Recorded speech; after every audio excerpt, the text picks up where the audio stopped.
Alright, 1, 2, 3. Here we are.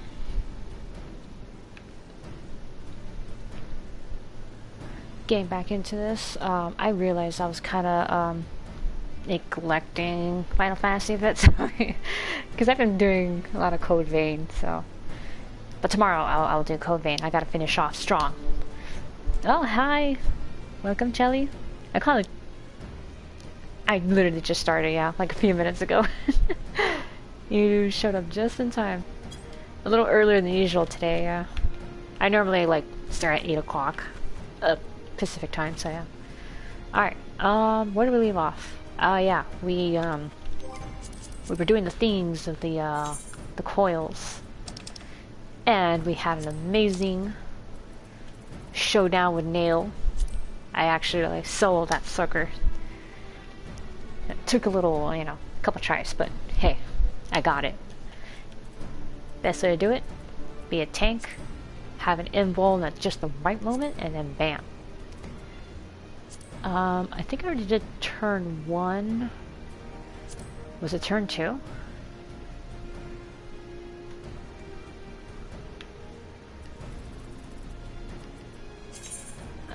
Let's do unrestricted party.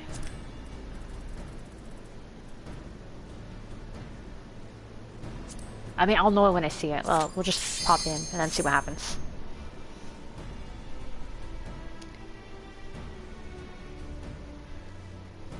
It was good timing then, good timing.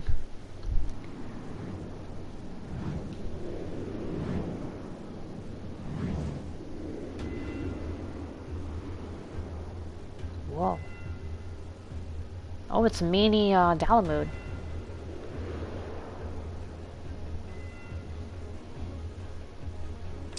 Alright, let's close that.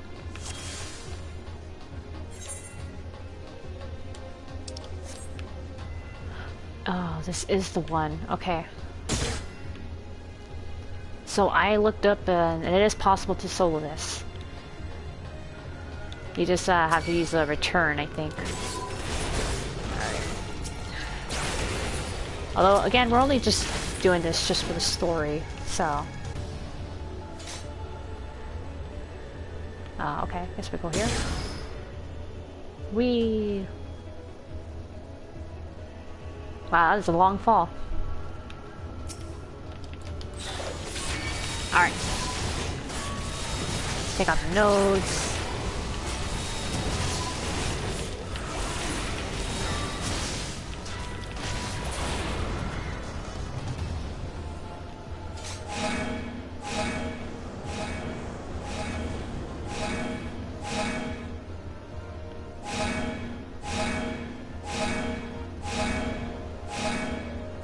How long do you sit there?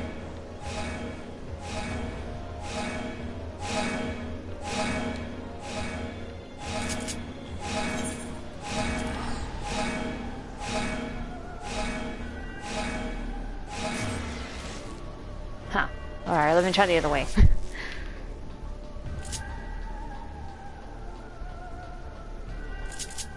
Oh no, the return.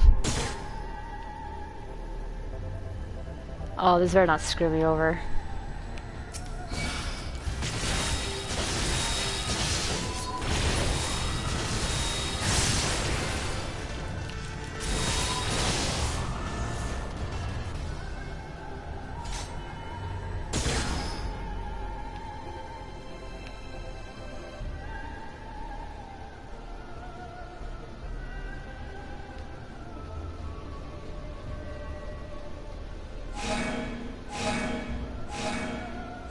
I don't think it's possible to do this. Oh, okay. So just walking into that kills you.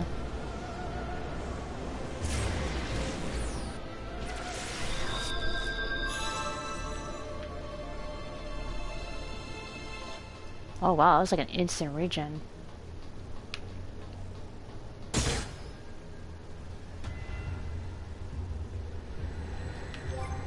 Hang on a second. Oh, I can't check. Shit. I don't know who's online right now. Because the worst case... This is literally hostile to a party solo.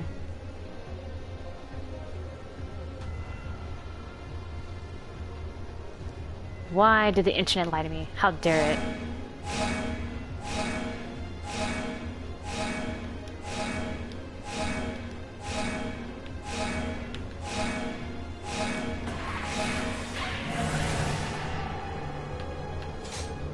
Did it work? Was I literally just supposed to stand there for a bit?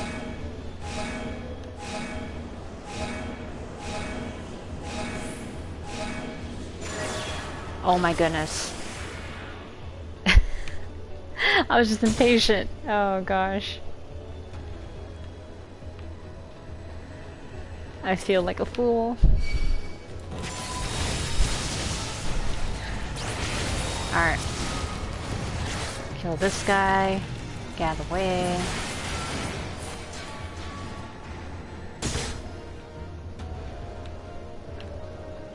Okay.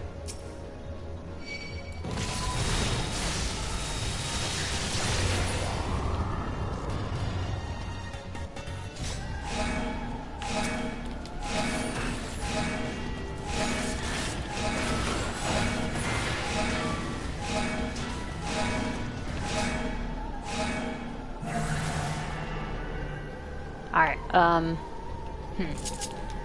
how I does get to the other side?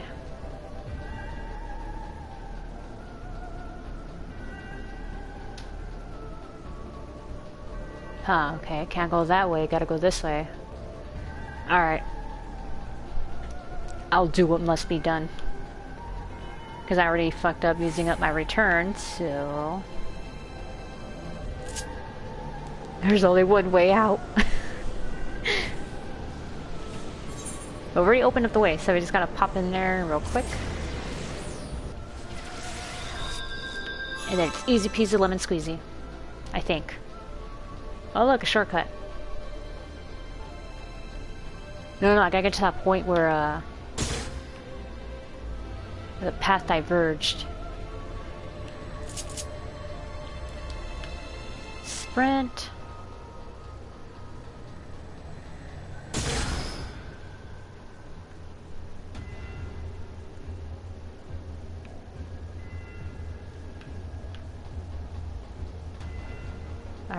Alright, we got this.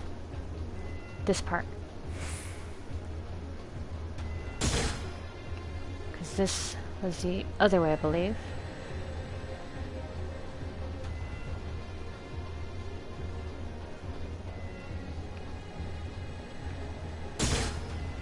Wait, did it blast me back over here? Shit. Oh!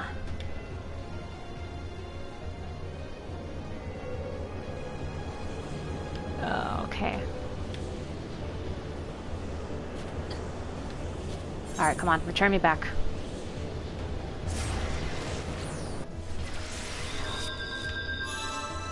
Alright, let's see where the shortcut takes me.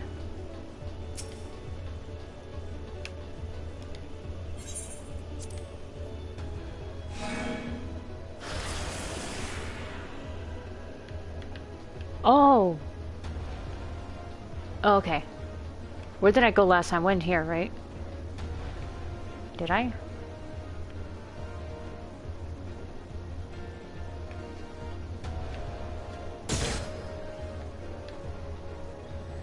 Okay, yeah, this is new.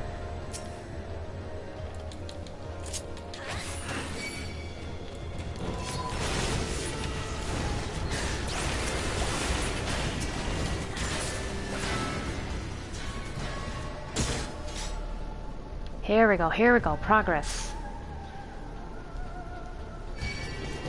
I'm sorry for my goldfish memory. I like really bad remembering things. Alright, here we go.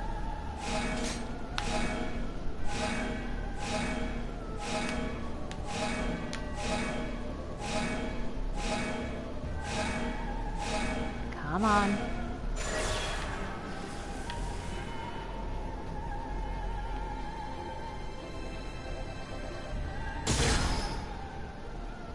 Core override.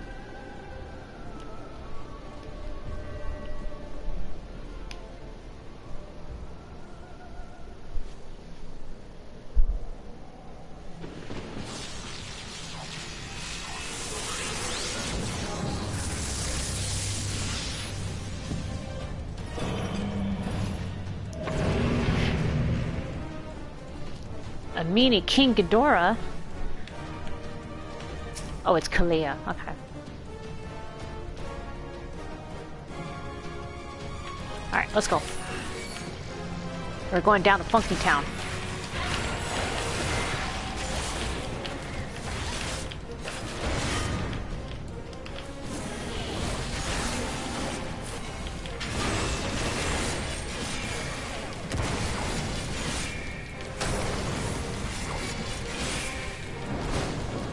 I'm slow.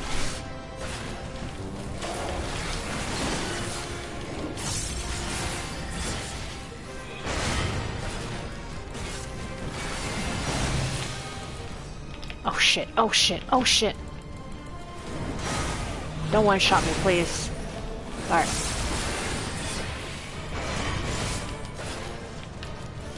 That's the shit I cannot stand. Being one-shot. Why can't I lock onto... Okay.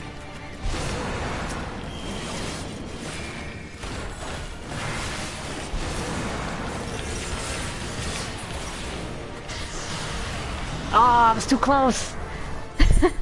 I was too close to him. Okay, okay.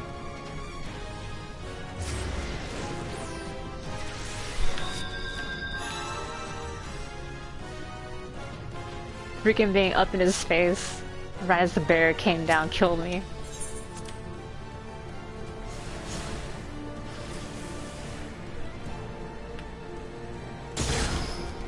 Alright, we got this, we got this.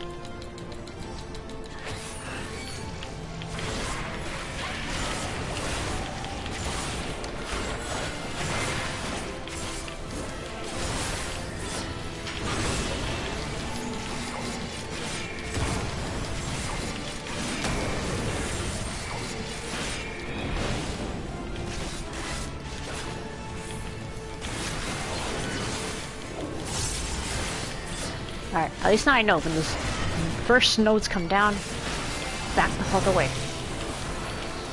Oh. Ow.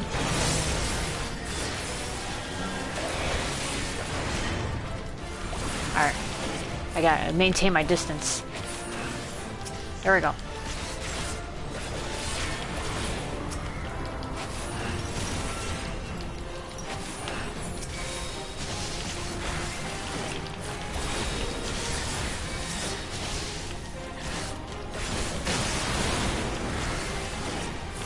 Why is this guy, like, surprisingly tough?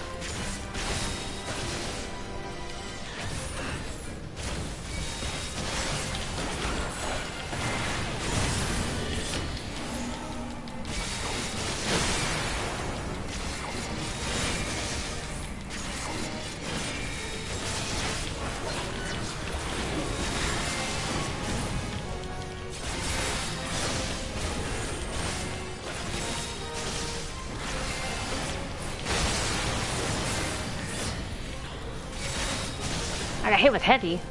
Oh, bullshit.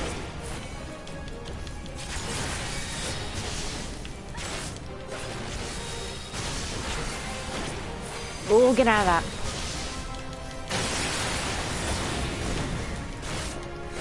Alright, we can do this, we can do this. I can win, I can fight. You feel great. Ooh, getting out of that, that looks sketchy as hell.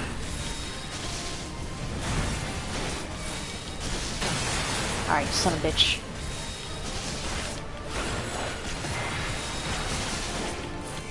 Took a while to whittle down your health, but I got you. Well, Exploda. Cool. Oh shit, get out of that. Nerve Cloud. Why are you invulnerable? What is this shit?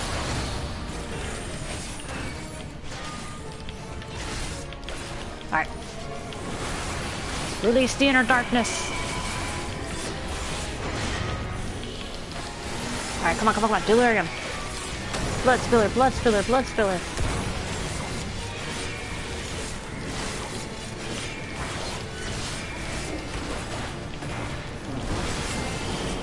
Oh shit. Alright, I'm not gonna die here. Nerve. Blackest Night, let's go.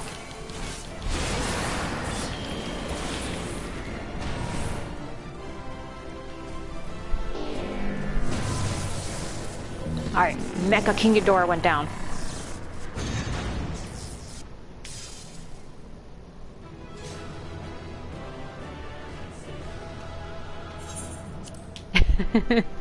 I'm just laughing at the ARR, like, nod. Hey. Elegant tomes. Nice.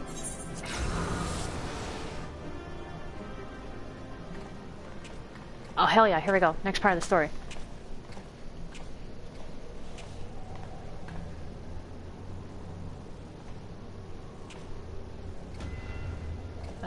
What's wrong, kiddos? Why, this looks like a model of Bahamut. Yes. Yeah, I thought that from the... when I saw it from the outside. For millennia, Bahamut must have gazed at this unchanging view. Trapped inside a prison that was scarcely large enough to contain him, unable to move, denied the release of death. How his hatred for man must have burned.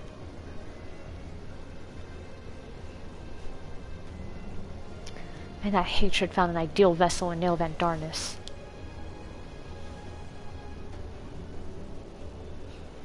In many ways, Bahamut is to be pitied, not loathed. But, knowing the true extent of his fury, I am more convinced than ever of the necessity of our endeavor.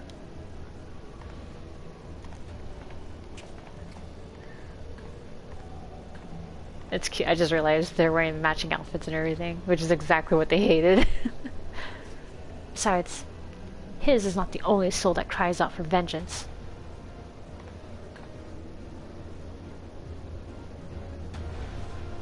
Oh, that's right. Well, you gotta stop your granddaddy.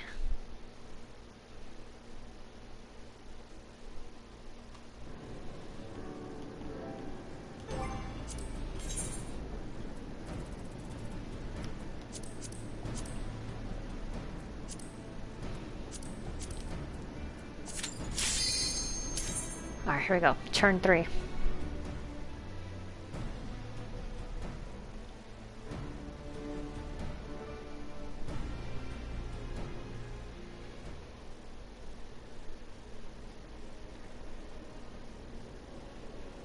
Gods, he is almost whole again.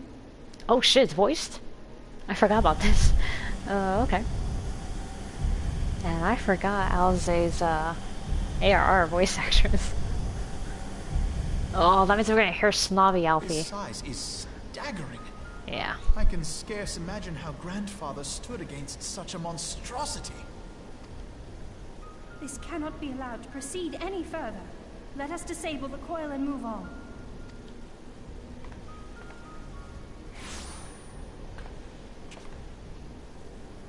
Grandfather! Hey! No, that man is dead. I will not dishonor my beloved grandsire's memory by calling you such. You are but his twisted shape, the thrall of a mad primal. You were foolish to disregard my warning, child. Are you so convinced of your own righteousness?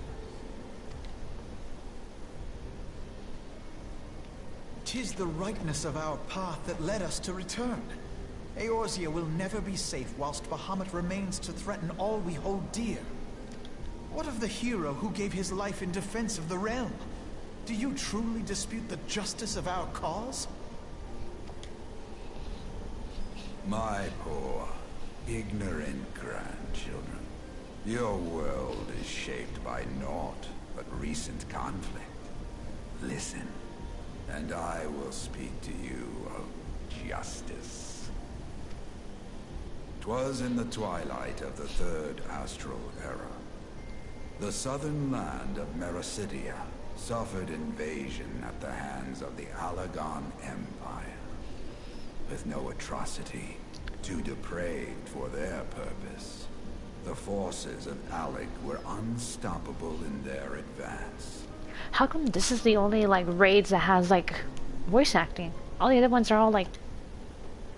Desperate for salvation, the dragons prayed to one of their first brood, to their ancestor Bahamut. Infused by the power of their fervent supplications, Bahamut arose from the abyss of death and took wing as the Mericidians' newborn god. Yet this great miracle would only serve to further the maniacal designs of the dragon's imperial conquerors. The cruel fetters which bind my lord stand testament to the Allagon's boundless greed and hubris. I mean, from what I remember, this Bahamut's not what they really wanted, I guess. The 12 in an attempt to forestall the advent of the 7th Umbral Era. Or at least that's not what Tiamat wanted. What then did the dragons of Mericidia do that I did not? Wherefore are they accursed and I exalted? 'Tis man's overweening belief in his own primacy that blinds him to the commonness of his condition and the truth of his own tyranny. As long as man is suffered to remain, the dragons shall never be at peace. Okay, I'm not a big fan of Alze and Alfie's ARR voice acting, but Louisoix is pretty good. Only when the plague of people has been expunged shall the children of Lord Bahamut be free. Then shall the world know true justice. Okay. Stop it! Grandfather would never say such things. His belief that people were worth saving never faltered. He had faith in their strength, that they could stand together and push back against the darkness seeking to shape them. A false hope. 'Tis folly to place one's faith in so flawed a race. Stand together? Huh. They would first need to agree on which direction to face. If history teaches us anything, it is that man cannot find common ground between his own 2 feet. Even you, twins whose veins run with the same blood, struggle to fathom each other's reasoning. You hide your differing agendas behind the convenient banner of Eorzea's salvation. Given your obvious self-interest, can you truly claim no kinship with the Allagon? Damn. Call them and out. though I hope they might bring you closer, 'twould seem that the twin grimoires I bestowed upon you were a wasted gesture. Oof.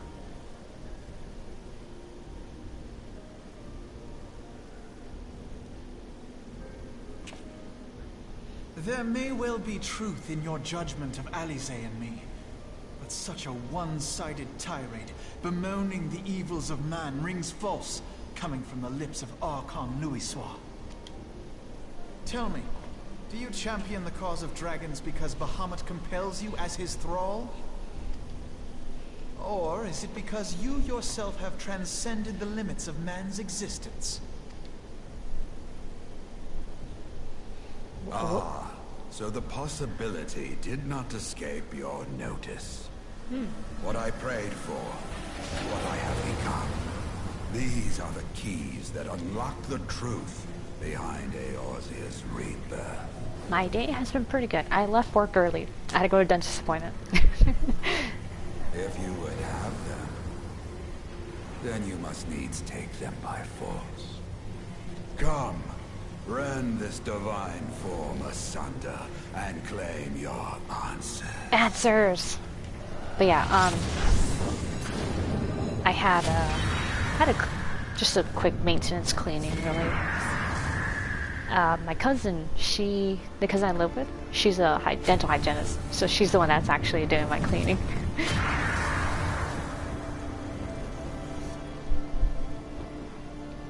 But I thought... No. He has become a primal? It is difficult, I know, but you must accept it. That entity is no phantom or imposter. It is our beloved grandsire.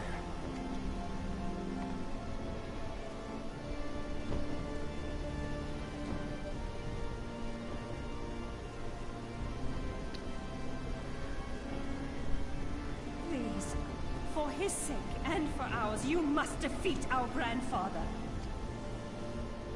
You got it. I eat primals every day. Oh, almost every day. Anyway.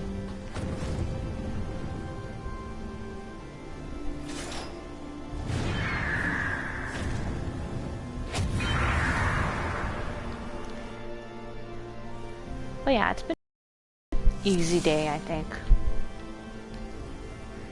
The only thing was that, like, on the way home, though, like, after the dentist appointment, there was, like, it's stupid, I hate, there's always been this construction going on in this, near this freeway, and then today, of all days, the freaking, traffic lights were, like, dead, so that made the traffic there even worse, trying to get through it. I think I was stuck there for, like, a good 15-20 minutes, slowly crawling forward, yeah.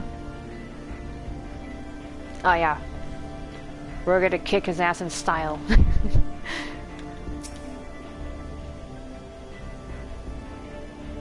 Alright, let's get those third-degree burns. Bring it on. Alright. The opener of this is always... Wait, who came in here? You! Die!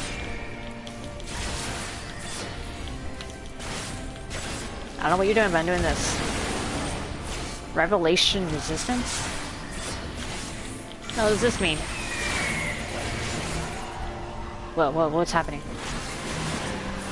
Excuse me?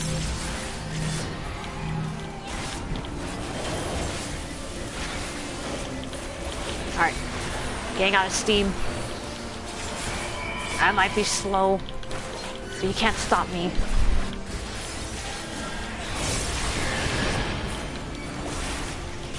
Eat the reprisal. Oh my god, I got all these debuffs. Alright. Here we go, here we go. Bennu. Alright, first bird. Dead.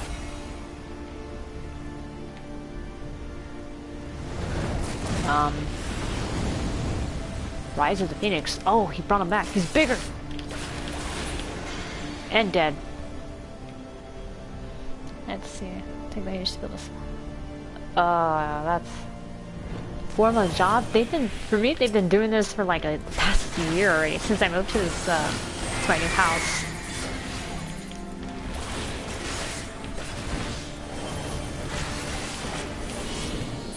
Alright, what is this? I'm gonna destroy it.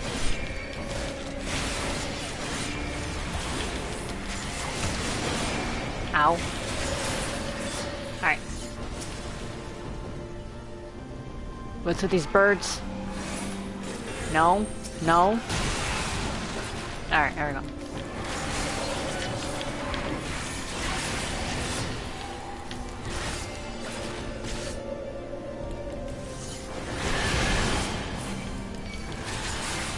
Oh man, they're about to barrel roll their way into me. Yes.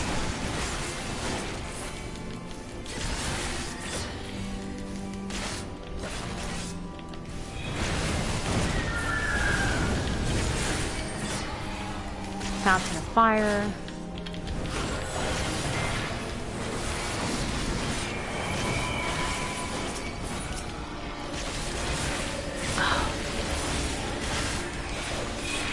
Oh nice, the steam killed it.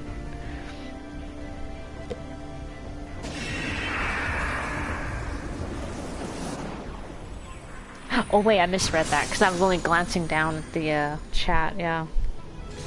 Years to build a small house, I should have taken 4 months. Oh gosh. Alright, well that sucked. Yeah, that really does suck. Over here, I think just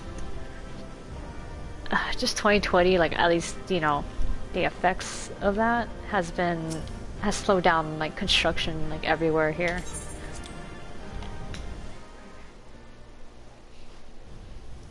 Even with my work, because even though it's been like 2 years after, obviously,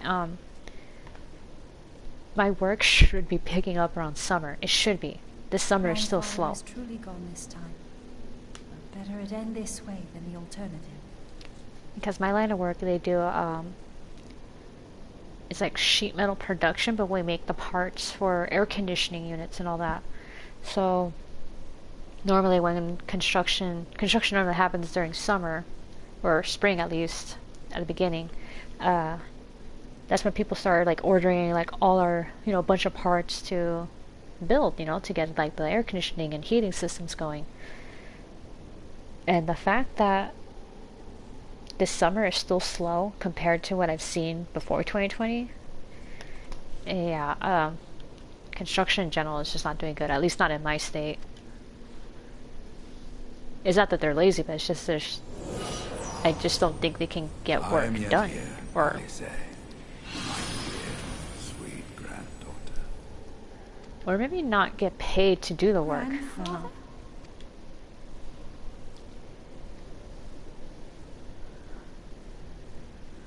I must thank you, warrior of light.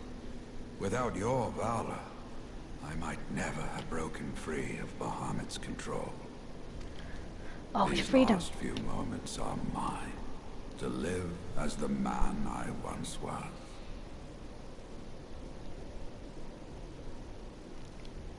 Oh. You know, This is all that I wanted. Yet, now that it is happening, I find myself struggling to believe it. Is it really you? I don't know if it's just me too, but I mean, I was feeling kind of tired today. And after that little nap that I had after I got home after the dentist appointment, my throat felt a little weird. It's actually felt weird since this morning, but it felt even weirder after the nap. And now it's gone back to how it felt in the morning, but I don't know. I really hope it's it better not be fucking COVID again, I swear. I already caught it in January, Omicron. Kind of got it, or at least my body fought enough that my test came out negative last month. No, in July. But then, like, I don't know. I've been hearing a lot of other people getting sick around here, so it's like, ugh, fuck, is it another wave?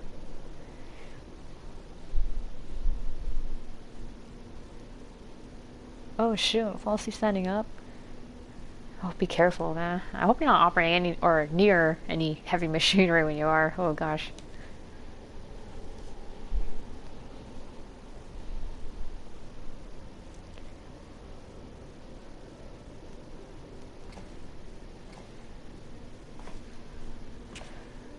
I mean, for me, pray forgive me my insolence.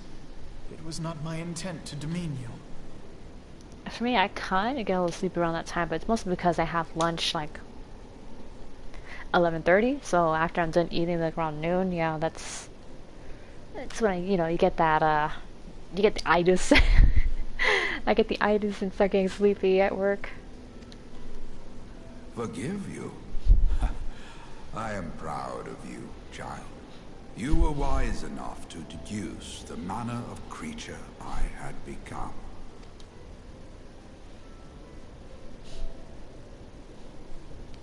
Alfino, Alizé, if any here should beg forgiveness, it is I. Grandfather, I must ask, will you not tell us what befell during the Calamity?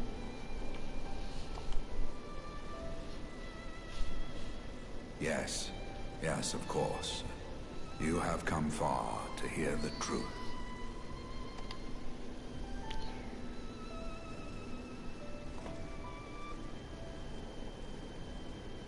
Let us then begin the tale at the Battle of Cartano, where clashed the forces of the Garlean Empire and the Eorzean Alliance.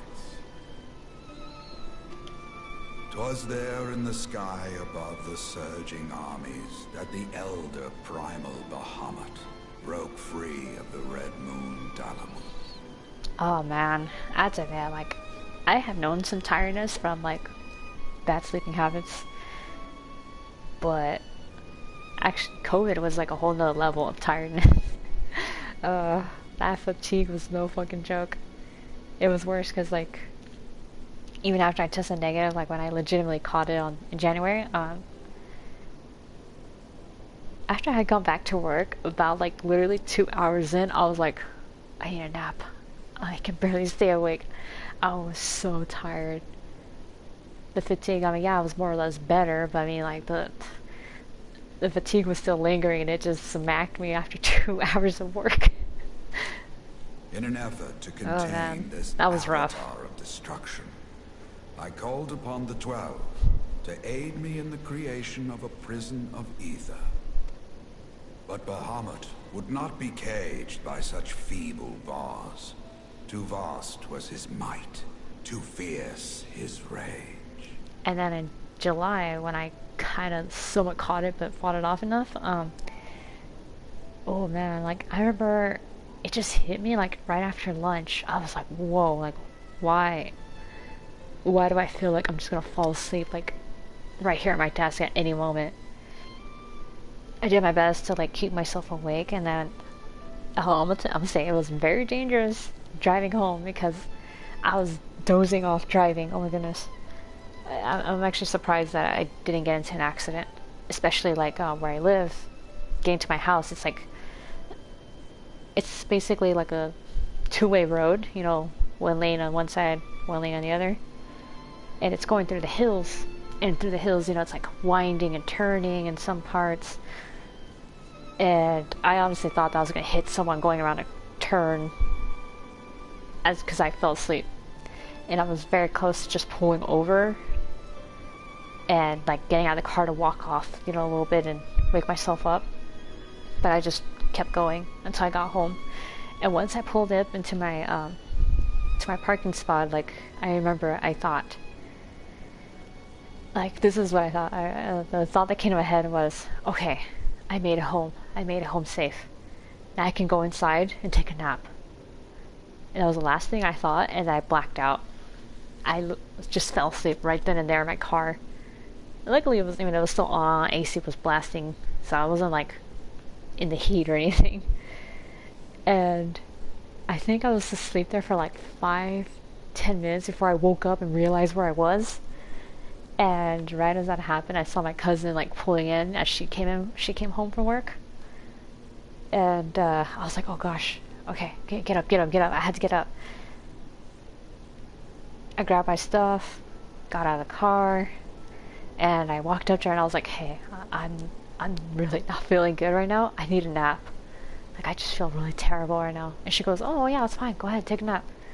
I only napped for like an hour. And in that 1 hour, when I woke up, I felt like a freaking car had hit me or something. Like, everything hurt. It just hurt. I was like, what's happening to me? Like, I got like so scared. I was like, what's happening? Why am I feeling like this? Why am I so tired? Why does everything hurt?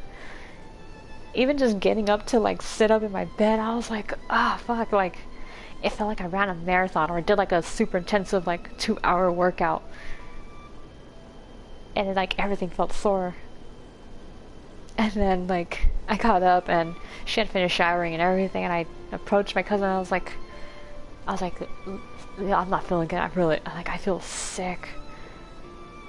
Like this tiredness, everything hurts. I don't know what's going on. I don't have anything else. This is just what I'm feeling. And I was like, I don't have it in me to make dinner right now. We have to do something really simple. I'm normally the cook in the family, that's why, in the household, so that's why I was telling her that. She goes, oh, that's fine, okay, we'll do something small. And I remember, like, that next day, like, I called in sick. I was like, I'm not feeling good. I'm really not feeling good. I remember, like, I slept, like, that night, that night before I called in from work and everything, going into that day, I slept 12 hours. 12 hours, woke up, was awake for like 4 hours, took another 2-hour nap or something, woke up again, and I was just awake enough until the afternoon to the evening, obviously, and then around 10 o'clock, 11, or I was like already knocking out, and then until Friday again, where I still felt sick and called off. Didn't wake up for another 12 hours again. That was some intense sleeping, let me tell you. But then again, that's how I was also when I had COVID, like Little the first choice time. remained to me. I used the last of my strength to entrust our hope unto the future, and prepared to meet my end. But yeah, that time, yeah, it was a lot of sleeping too the first time, but I don't think I slept like a full 12 hours every time. At least I don't remember doing that. I think I slept more this second time than I did the first time. But at least I bounced back by the end of the weekend. Because it was like Thursday, Friday. Then yeah, then Saturday, Sunday. By Sunday, both like on Thursday and Sunday I took tests just to make sure I was okay. They both came out negative. I think I got exposed to it because my sister had it and she was sick with it. But it just didn't set in. Oh shit, here we go.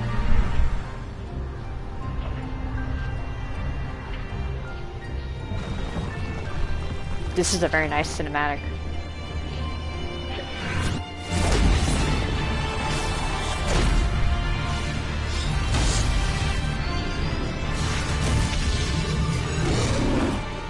It had the symbols of the 12 on there.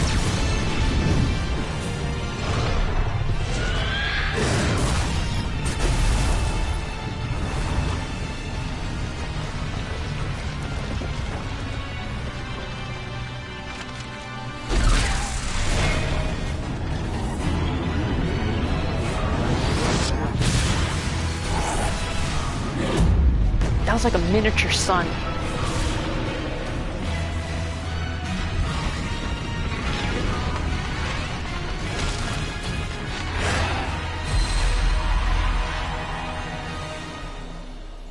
Punch right through Bahamut.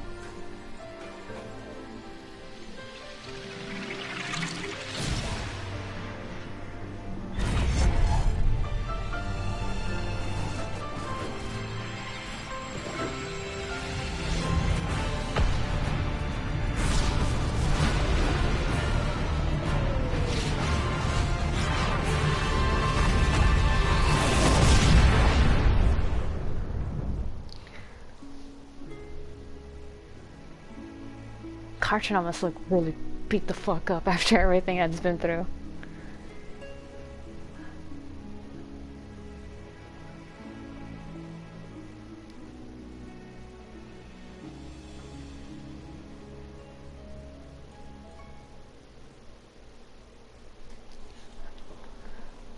Ah, the flames of truth.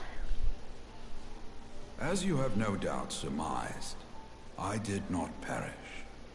When the cage built from the essences of the 12 was destroyed, the sky was filled with a colossal cloud of ether. This drifting energy responded to the prayers of those fighting below, and to my own desperate wish that the dying realm be saved by infusing me with the power of a primal. Yep, that's basically how to do it. One's wish and the power of prayer and then a bunch of ether. I became the immortal phoenix, ancient symbol of rebirth. He fought fire with fire. Rising into the sky, I struck Bahamut with all my newfound strength. The blow shattered his earthly form, and a shower of ether rained down upon the land. Thus began the rejuvenation of Eorzea. Believing the deed done, I relinquished my hold on that staggering energy, desirous that it should be returned to the realm without delay. But I had not reckoned on Bahamut's tenacious will. Even as he teetered upon the cusp of oblivion, the dragon reached out to claim me. Alas, within my fast fading form, enough remained of the Phoenix's energy to offer Bahamut a hold, and he dragged me along in his wake. And thus began your existence as the Elder Primal's thrall. I cannot help but wonder at his will to survive. Though he was all but obliterated, Bahamut found a way to seize the power you surrendered. That would explain why part of his physical form survived to be entombed underground. It would also explain why Eorzea was so terribly warped. Even as the land sought to restore itself, the returning flow of ether was cut off. Ah, very good. When his grip on existence was once again secured, Bahamut did not cease his feast until he had consumed every last mote of ether that yet floated in the air. And still he was not fully restored. You must remember that by this time, much of the freed ether had already returned to the land. That which remained was not sufficient to reconstruct so massive a form in its entirety. But there did not need to be. Not for a being sustained by the marvels of Allagan technology. As long as some piece of Bahamut persists, the coils will seek it out and continue their regenerative task. The fragments of Bahamut appear motionless from the surface, but deep beneath the ground they had been searching, tunneling through rock and soil towards their escaped prisoner. And, as you have observed for yourselves, they found his heart. Warrior of Light, heed me. You must put a stop to Bahamut's regeneration, whether it be for man or for dragonkind. The question of justice is irrelevant. The Elder Primal will leave naught but a smoldering wasteland for both his children and ours. I have to admit, my one little criticism about this story is that, like, yes, I do like that it's finishing off 1.0, concluding what happened with the Calamity and all that, but your character really feels like a sideliner in this. Like, they're just helping things move along. I beg you to defend Eorzea and guide its people to the future they yet struggle to find. Yeah, you're helping things move along, but other than that, it's mostly Alize's story. Louisoix as well.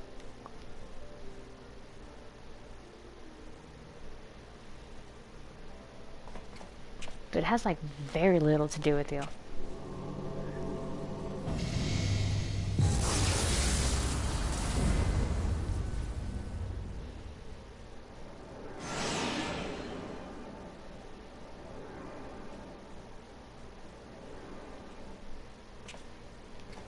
This portal will take you to the final internment hulk.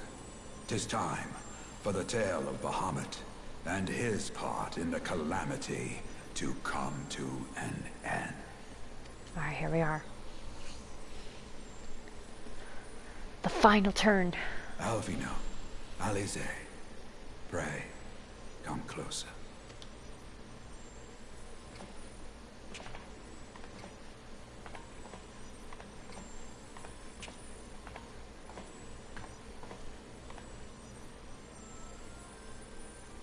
Your hopes and dreams must no longer be an extension of mine.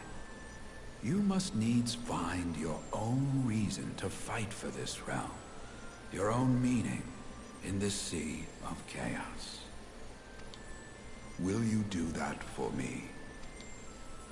Of course, Grandfather.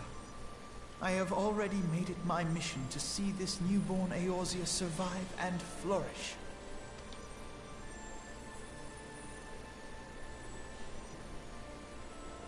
Alize, while I was yet enthralled to Bahamut, you spoke of my faith in man's strength.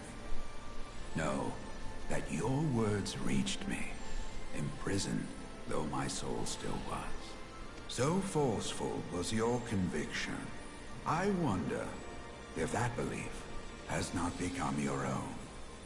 Perhaps, after all your anger and sorrow was spent, you found something greater within you.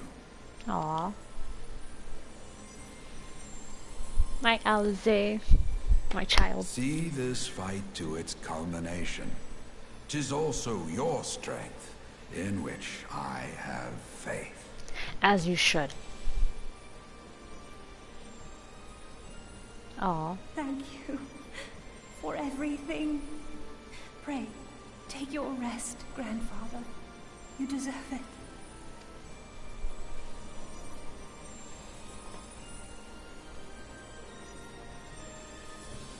There are records of an art that allowed one to summon the power of a primal from the essence of its demise. Oh man, I felt tired today too. After I got home, I took a nap. But it just came out of nowhere. I mean, I slept fine last night and everything. It was weird. I really hope it's not like just a weekend, COVID bug going around. And all it's doing is just making people feel really tired. And though I am no true primal, all that I have left, I give to you. Alphino. Alize. My darling grandchildren. May light's blessings ever keep and protect you.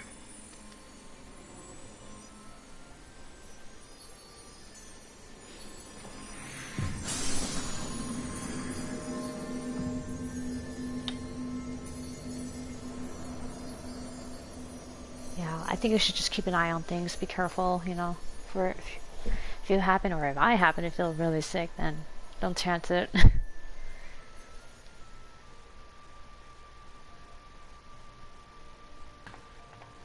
Come, warrior of light. Our task remains undone.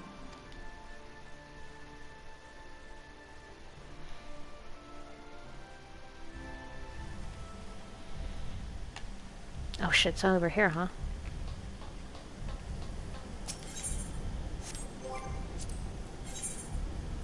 Alright, final turn.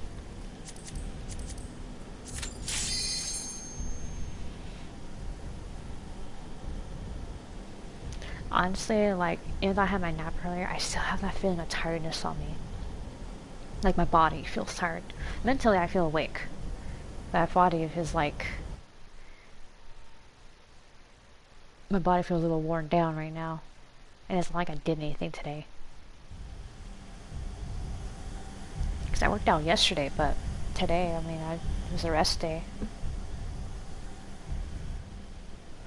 I'll see how I'm feeling tomorrow. Hopefully it's just a one-time thing.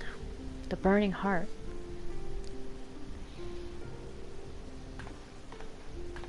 Alright, let's rip his heart out and show it to him.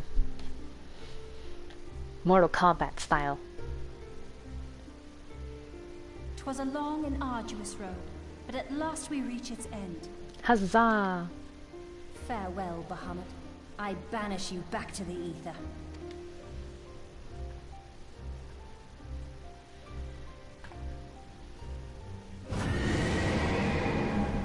I don't think he liked that.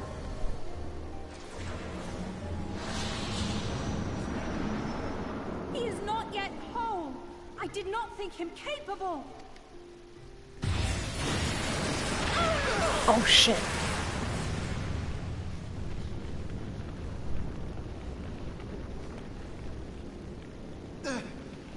Alize! Alize!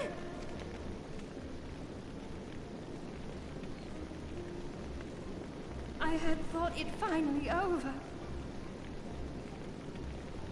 Zero? Actually, I have not got that far. Not even on my main account. I should continue the Evans queue. I've just been fucking around mostly on my alt. On my main alt. My main account, sorry. Mainly like, doing maps. We will not survive another blast.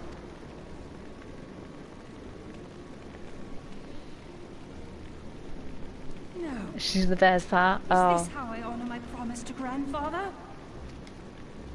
You must needs find your own reason to fight for this realm. Your own meaning in this sea of chaos. Will you do that for me? I have to look into that. Once I have free time, I'll definitely, like, continue Evans queue. In fact, I believe I already have.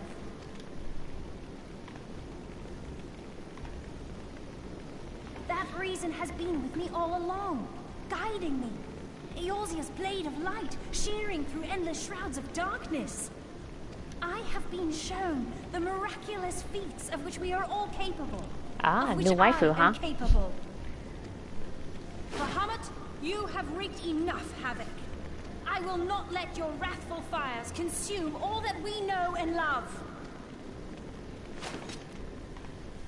That's a pretty cool fire effect, I'll admit.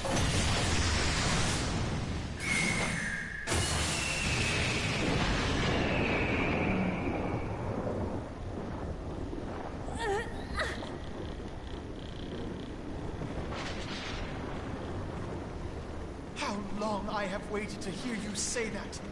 You have found your resolve at last.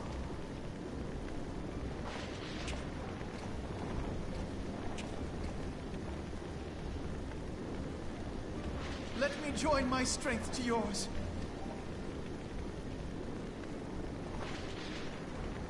In this place, in this moment, our purpose has become one.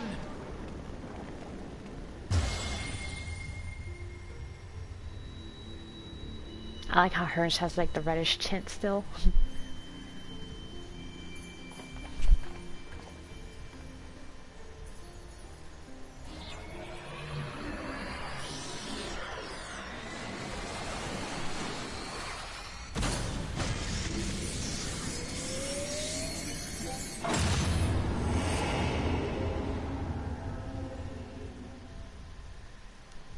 Alright, the book stopped him for now. For the future of Eorzea!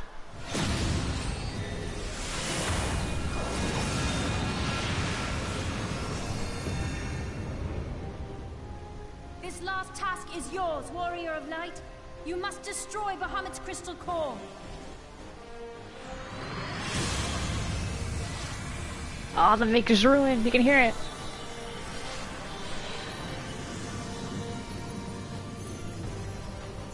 Da da da da da da da.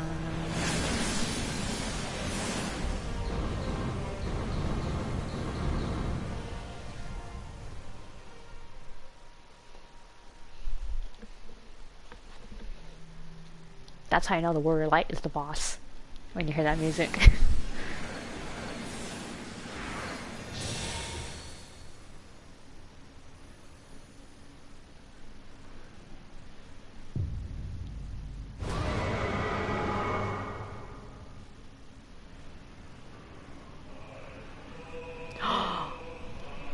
I forgot the song plays.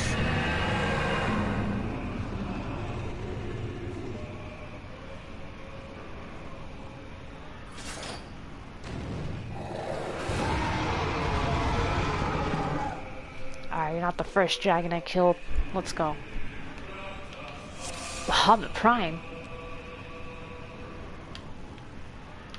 Alright. Hold on. Let's wait for the song to kick up a little bit.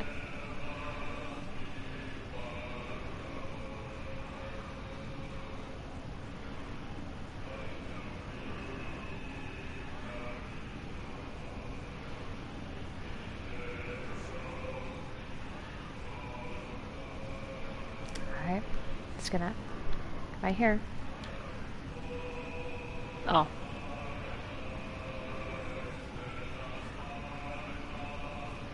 Okay, I guess it doesn't happen until I actually engage. Alright, let's go.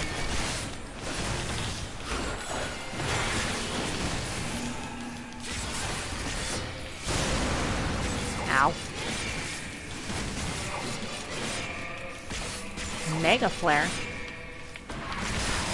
Ah, shit, I forgot to do this.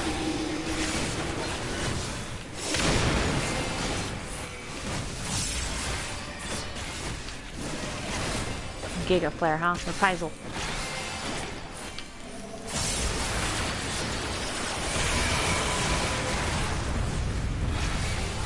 Shadow of Mercedia. Oh, there. Okay. Good job, Steam.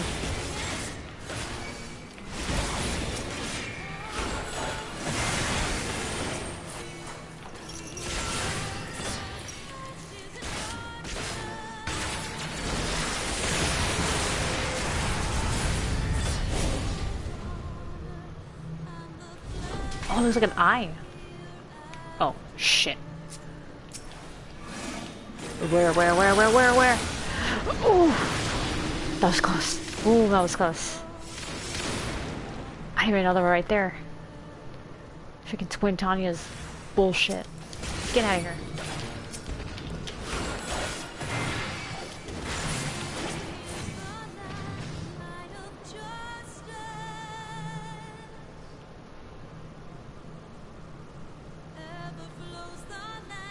That is the only thing that has an eye.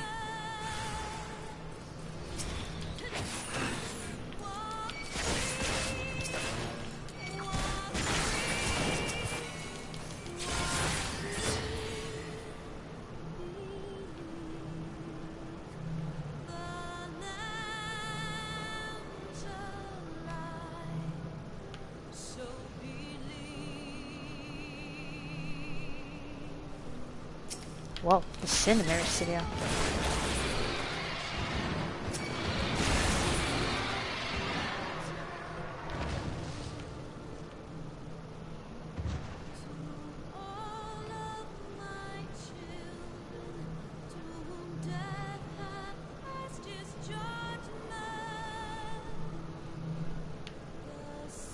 Okay.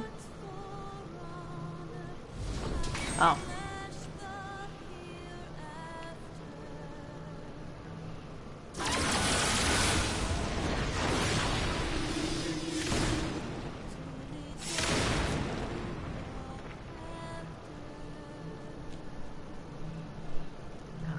Okay, survived. Twin Tanya again. Get out of here.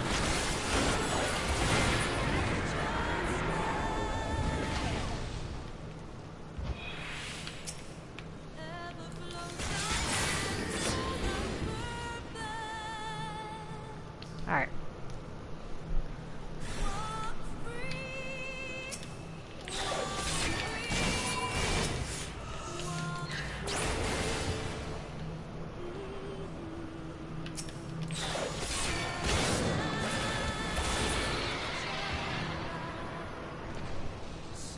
So we're just killing dragons, huh?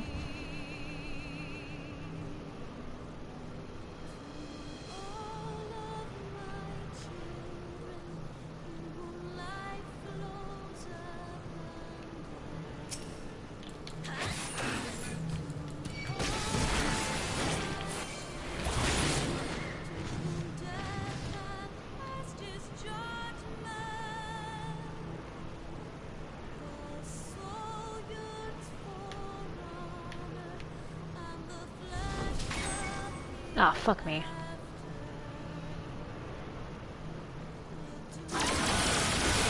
Oh! I didn't think it was gonna be him this time.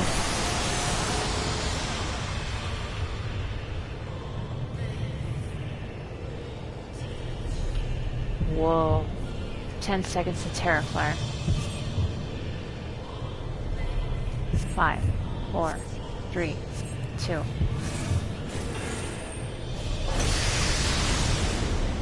Oh, Terraflare 0.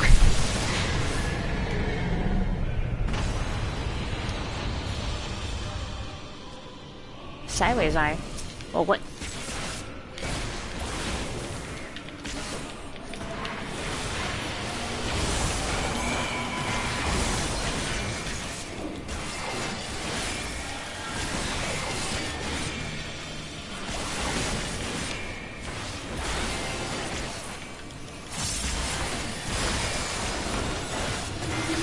Oh, shit.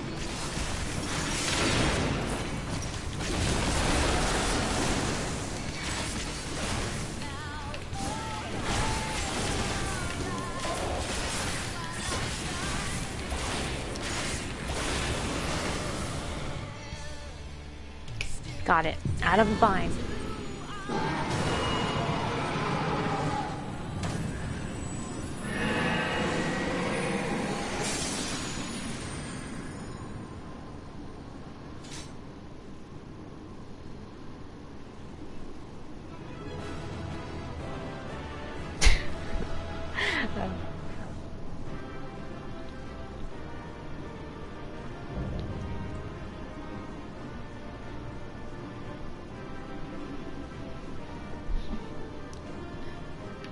Alright, got the last of our story now.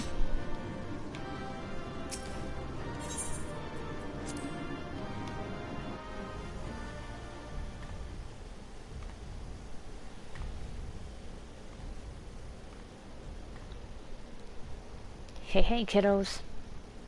You did it! Yep, sure did.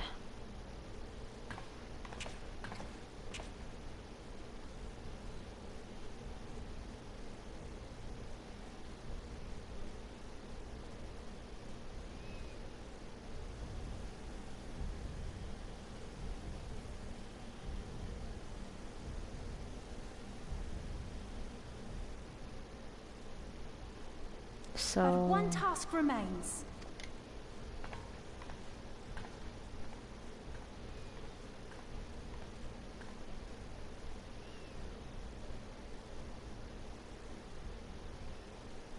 With this last coil disabled, there shall be naught left to bind Bahamut to this world. His beloved children will finally know peace.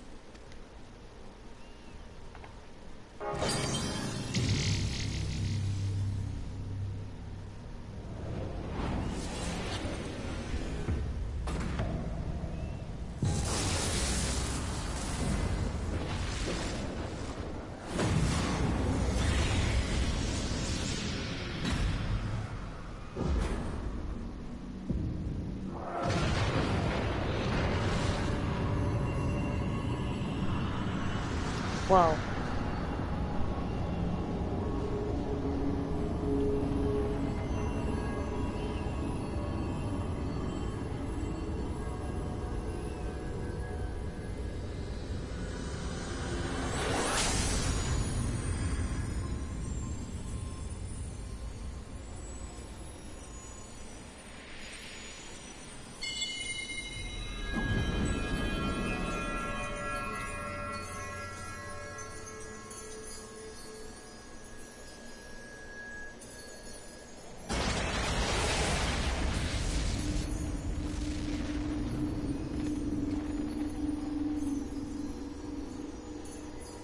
Wow. Looks like a bunch of stars.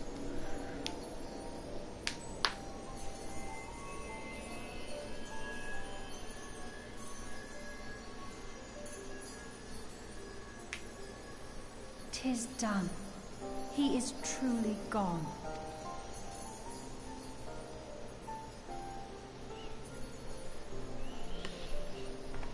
You knew, didn't you? You knew what Grandfather had become.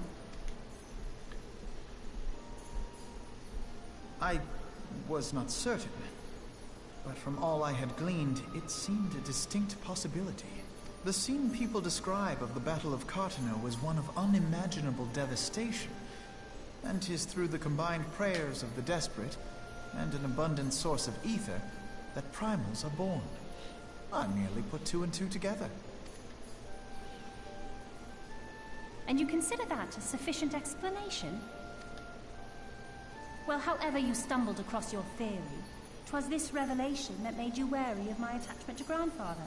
You feared that in my obsession I would fall under his primal sway. Is that why you decided to join us? To pull me back should I show signs of wavering? Pray forgive me, sister. I wished only to protect you. Yet I see now that I needn't have doubted the strength of your conviction. May I ask you a question? What do you now intend to do with the truth you have uncovered?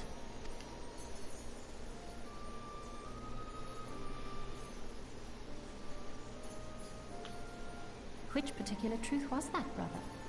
The fact that desperate prayer gave rise to the primal phoenix? That this new god was responsible for setting Eorzea on the path to rebirth?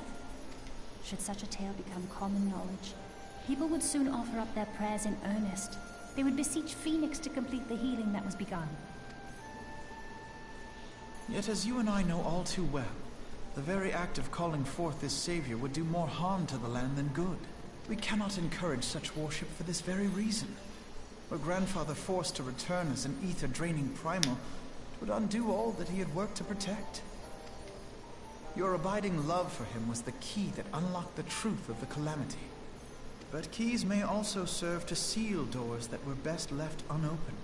Let your love now guide your actions, and lock away deep inside the fate of both Grandfather and Bahamut. The ethers return to the land.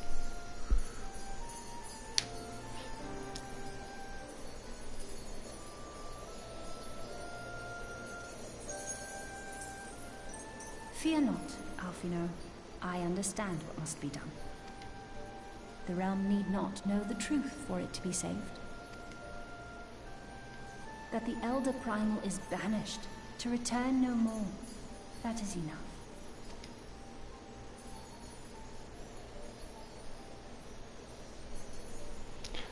Yeah, some things are better left unsaid. Let us make our way back to the surface. Poor Urianger must be beside himself with worry.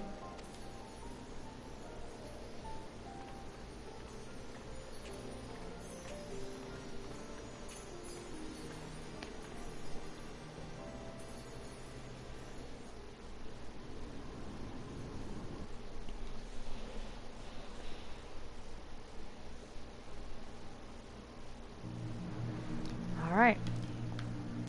Back here again. Owlsley will bring the tale of the 7th Umbral Calamity to a close. And here we are again. After that descent into darkness, the desolation of northern Thanalan seems paradisal. As promised, I shan't reveal the truth of the Calamity to a single soul. However, the nations of Eorzea will require certain assurances that the threat of a new primal is gone. Kept in the dark over long, 'tis only a matter of time before they seek answers of their own accord. Let us recommend that the fragments of Dalamud are sealed off, that the truth may rest undisturbed. But first, we must go and report to Urianger. Even I do to keep him in suspense. I dare say we shall find him pacing up and down at a cerulean processing plant.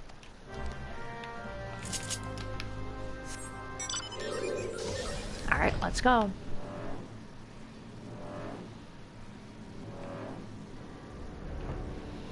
I really kind of do like this mount.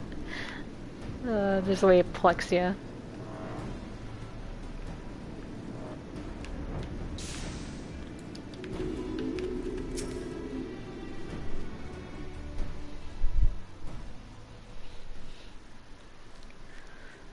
Ah, the warrior of light, returneth undimmed from the depths of darkness. By thy triumph forbearing, I take it thou hast succeeded in thy mission, and yet thou art alone. Mistake me not, dear friend, full glad am I of thy safe return. But where, pray, are Master Alfino and Mistress Owlsley?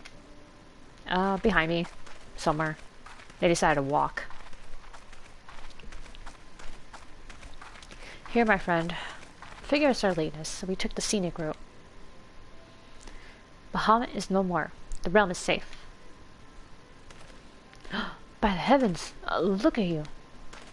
Oh, they're just a little singed up. They're fine. They can walk it off. What horrors your young eyes must have seen. What suffering your young bodies must have borne. Pray, tell me, where are you hurt? Your wounds must needs be cleansed and dressed at once. I shall make for you a poultice which draweth out... Be at ease, my friend. We are hale and whole, I assure you. We took a few tumbles, but the worst of our hurts are healed. I believe we have Grandfather to thank for that. Master Louisoix. Then, you met him? You met with him once more? But wherefore should Bahamut's thrall seek to ease your suffering? I promise to reveal all to you in due course, dear friend. But first, there is a matter which requires your immediate attention. Now that Bahamut is defeated, we deem it best to bar entry to all the fragments of Dalamud. To this end, we will convince the nation's leaders that the danger is past and invite their cooperation in ensuring that the fragments are never again disturbed. Come, let us depart and seek an audience with them forthwith. A moment, sister. You need not burden yourself with this task. Urianger and I will more than suffice. Will you not take this opportunity to rest? The gods know you have earned it. But I am fine, brother. Besides, you have been through as much as I have. Oh, I see now. You would play your game of diplomacy and wish me out of the way. No, Naught could be further from the truth, I'll say.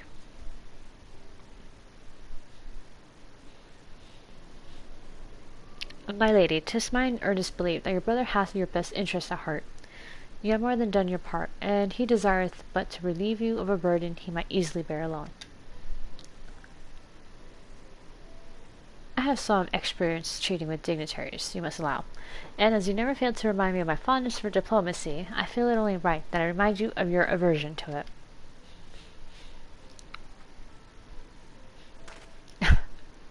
Then it is so, Leandre. Pray, make arrangements for a chocobo carriage. The ride should give us ample time to prepare our story.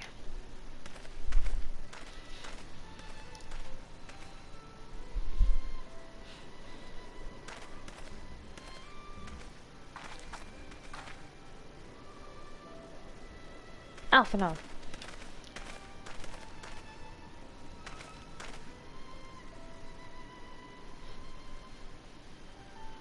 Though our paths are different, we share the same goal, do we not?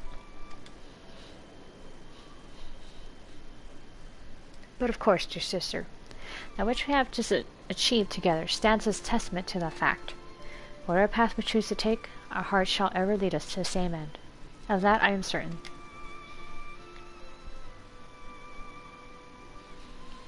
Thank you.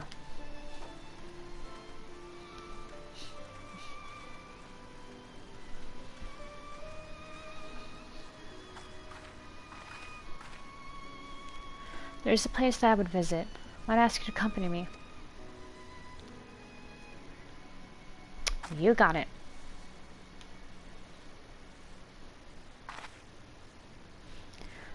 But first, I do believe a change of garments is in order. I won't take a moment.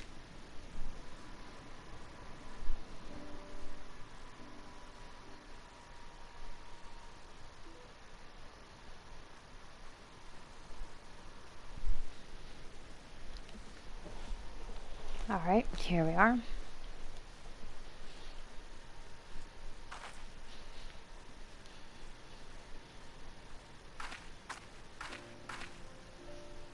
Alright, so what are we doing out here?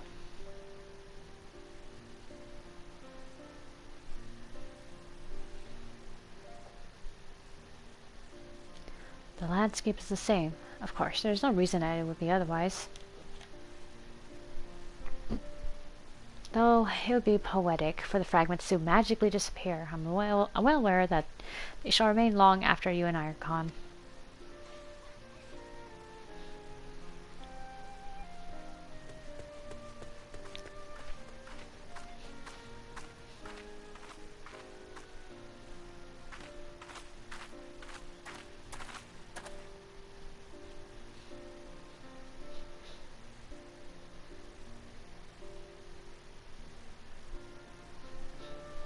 The world may change irrevocably, but life shall ever go on.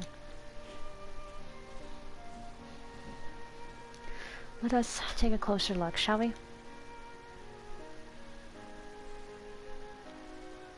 Yep, let's get on in there.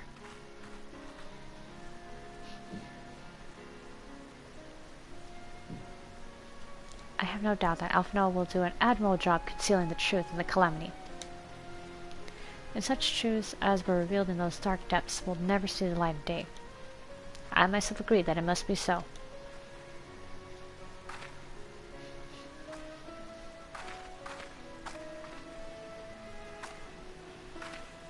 What's with that look?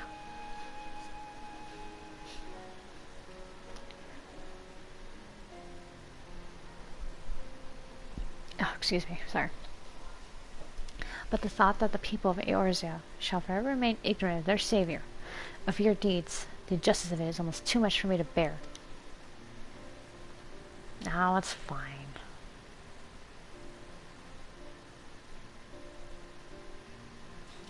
How typical you, Sari. Ever the heroine. Even so, I cannot deny that I feel better for your reassurance.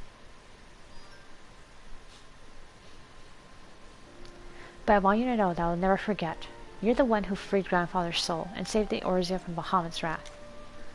And though these great deeds will never be remembered in song, their consequences will be felt forevermore by every soul who calls this realm home. Yep, It's true.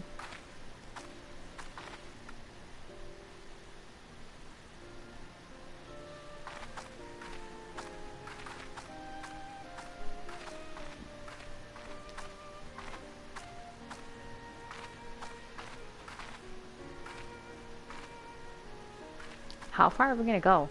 Or we're just gonna be able to look at that? Yes, this spot will do. Okay.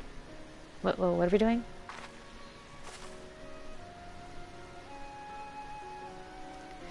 For Grandfather, Nail, and the dragons of Mericidia, for all those who were taken by the Calamity.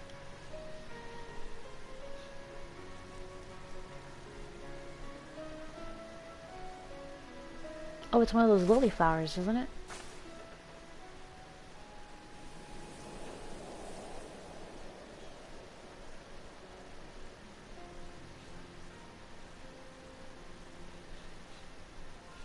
At long last, our struggle with Bahamut is over.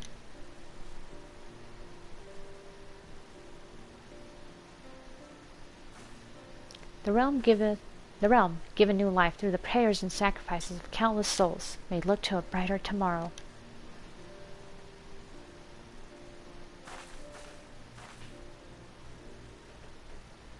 When the dust of our adventure has settled, I shall embark on a journey. I mean to find my own reason to fight for Eorzea. And when I do, I will fight with all my being. Alrighty, we got this. You have done so much for me, Sari. One day I hope to be able to repay you in kind.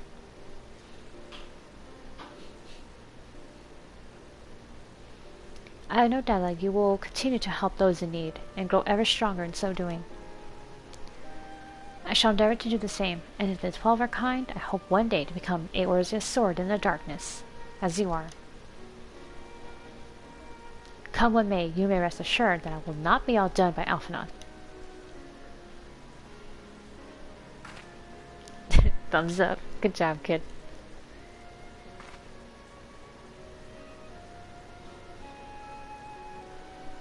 When next we meet, I promise I will not disappoint you. Till that day, fare you well, my friend, and thank you, from the bottom of my heart. They were really playing up the silent protagonist in this. Just nods and like thumbs up. Oh gosh.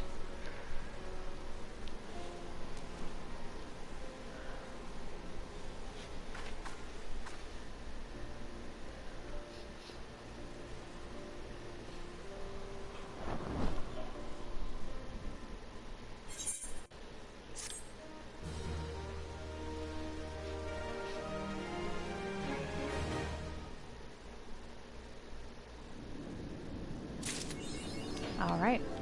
Uncoil.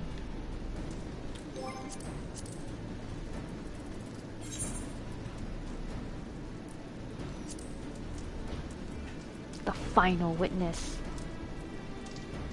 Oh. The 7th astral era is secure as long as the Archon is ever at our sides.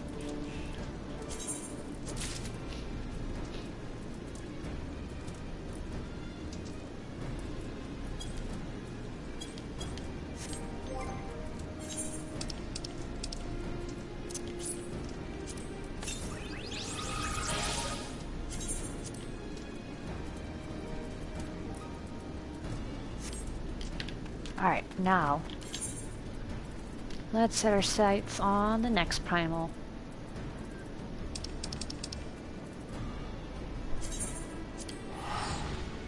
I think it's here? I'm not sure.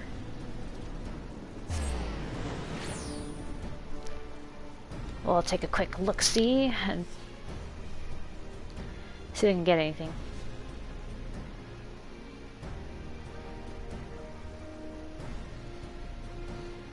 Come on.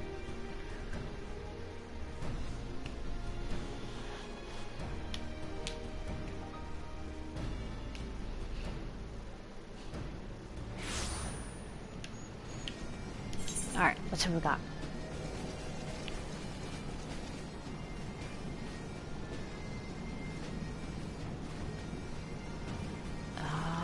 That's not it.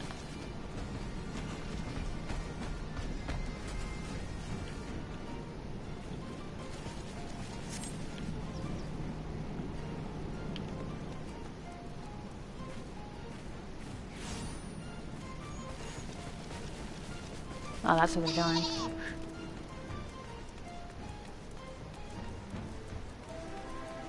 Oh wait, I forgot. I can do a mount here.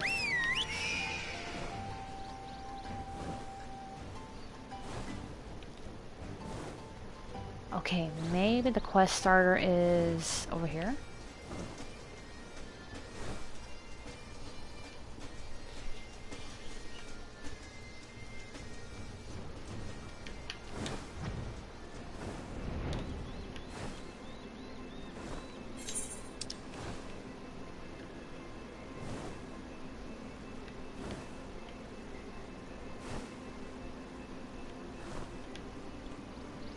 Ah, shit on the stick, really?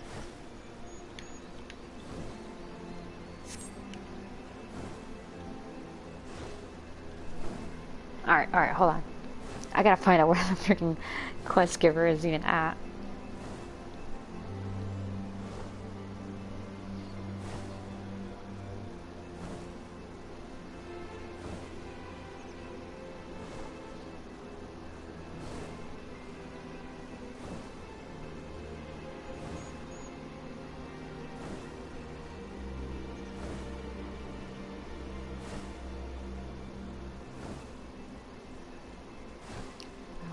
Let's see.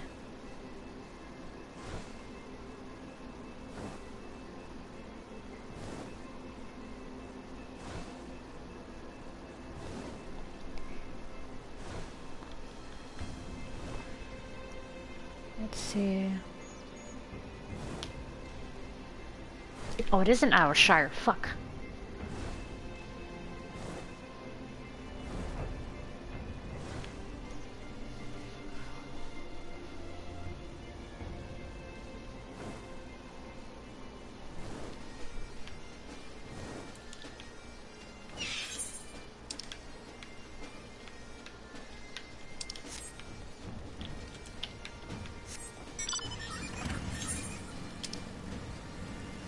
Oh, was that when I missed it? Shit. You.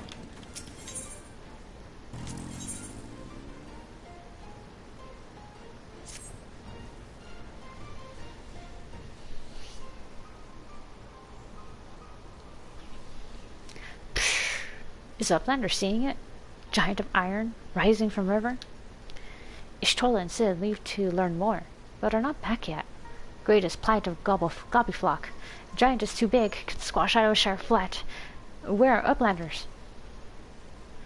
Calm yourself, Sulfix. Oh, hey, Stola. In her old outfit.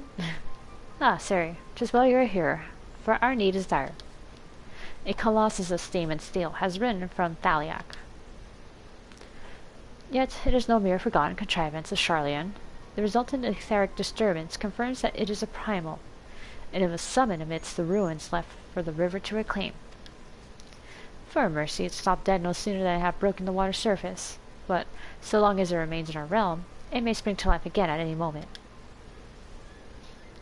Yes, but what does Uplander find near Adwashire? Is wilderness still heavy with ether? Nay, the ether grows perilously thin, and more swiftly than I could have imagined. The primal is bleeding the land dry.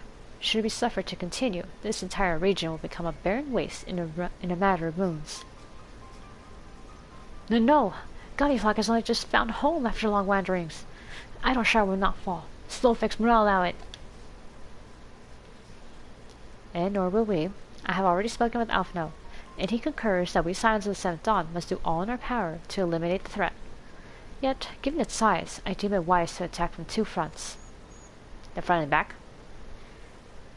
Our first and most obvious recourse is to keep our foe in check with blade and magic, much as we have done with other such adversaries. Second, I propose that we attempt to cut off the flow of ether which sustains it, mayhap by physically separating the primal from the land. That thing's huge. How are we going to do that? If we are to be rid of the Colossus, I think the latter course is more promising, and mean to enlist Master Matoya's aid in pursuing it. Yet such things take time. Thus I asked Master Garland to remain here and keep watch over our foe. Given its apparently mechanical nature, his expertise should prove invaluable to you. To you, I say, for I will leave the fate of Alashar in your hands.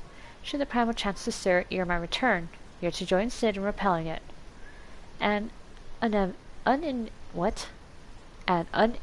task, but one for which you are singularly qualified. Alright, well, I guess if the primal needs to be killed, it'd be me. Rest assured, I do not mean to linger with Master Matoya any longer than necessary. The moment I find a solution, I shall make haste to rejoin you here. Well then, let us be about our duties. I'll leave you to discuss strategies with Sid. Backrix is keeping of knowings for Rhinoshire. Can say where Sid has gone. Uplander should start with Backrix. Okay. That's a start.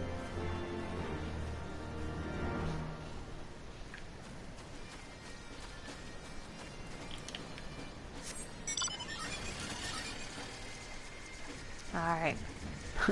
Got the mana cutter.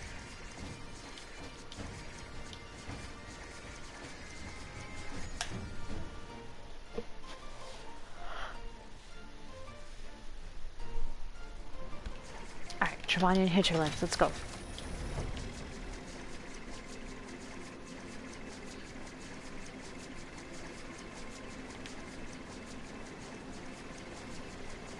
Alright, is it that little camp? Yeah.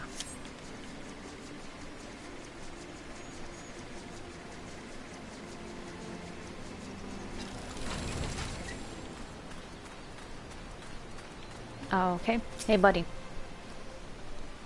What you got for me? Hand over the information right now.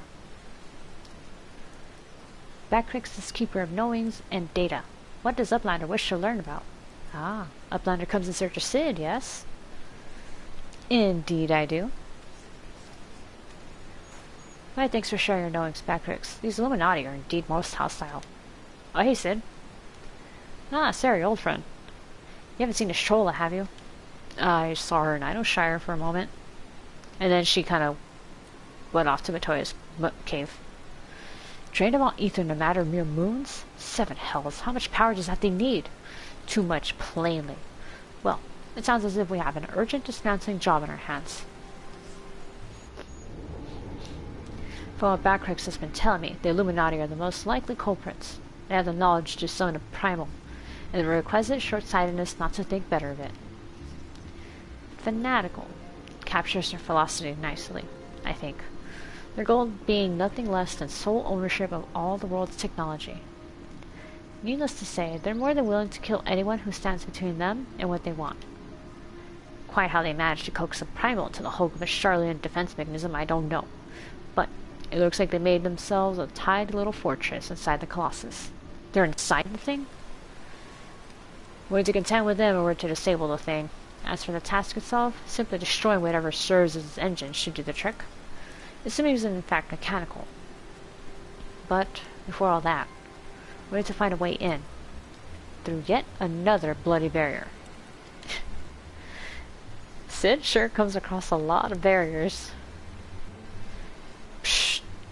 Barrier is not new. It was up 3 years ago after ground made shivery shakes. Ruin was freed from riverbed then. Roundrox was there. Saw with own 2 eyes. Roundrox? Sorry, who is... Daughter of Slowfix. Roundrox loves junk more than all the other gobbies. It's collecting then, and it's playing now. Look. Wait, is that her? Shh. Shiny junk and sparkly rocks. Bitty bobs and whirly cogs. Oh look, she's wearing pink. Sorry for interrupting Roundrox, but I need to ask you a question. When the ground shook 3 years ago, did something come bobbing up to the river surface? Bobbing? Nothing bobbed, silly Uplander. Ground made shivery shakes, when giant, whirly cogs stood. And then magic walls came up too. So it wasn't the tremor that freed the Colossus. It was the Colossus which caused the tremor. And you're absolutely certain you saw it rise from the waters, young one?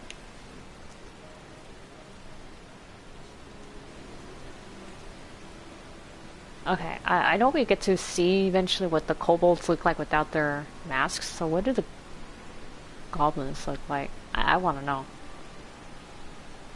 Seven hells. I think someone tried and failed to summon it 3 years ago. Was it the Illuminati? Or... Hey, look, it's Brayflox. Brayflox comes to trade, tongue flaps up blender. Ah, just a goblin. Slowfix tells me you're his resident expert on the Illuminati. Pardon me a moment while I consult with my fellow uplander.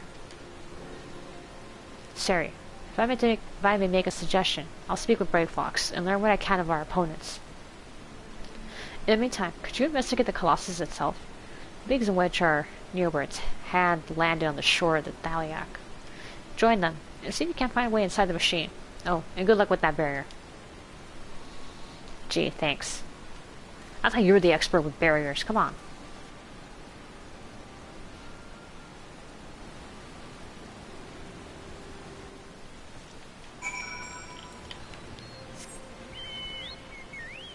Alright, let's go kimchi.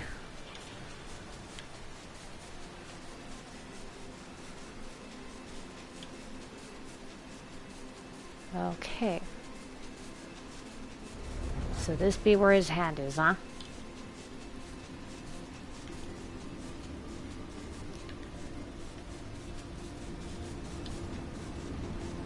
Holy shit, it's one big hand. Yeah, it's not letting us through.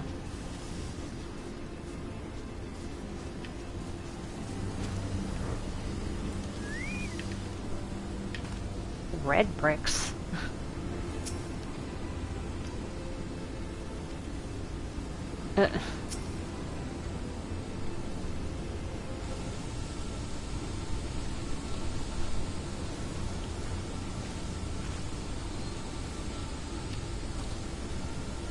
Sari, couldn't see the Colossus, huh?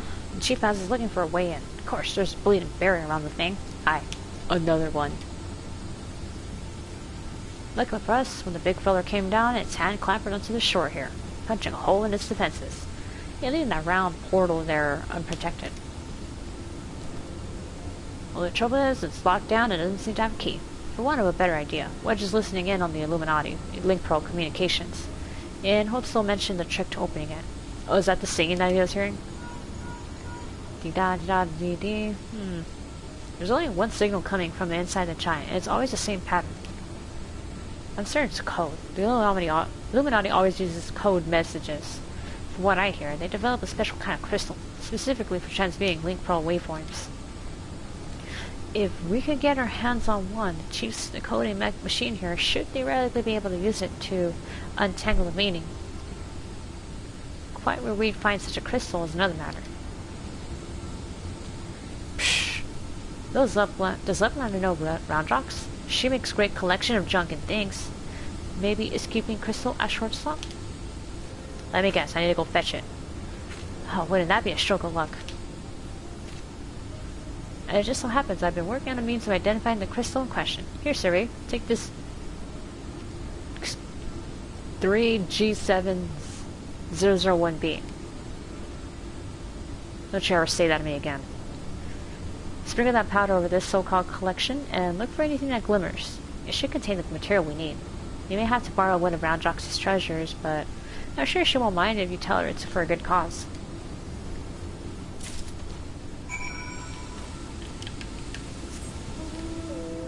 Ah, the fucking whale. Alright, fine.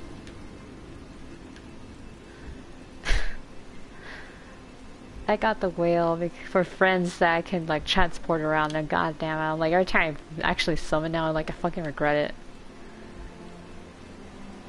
I mean, at least I bought it when it was on sale, but still.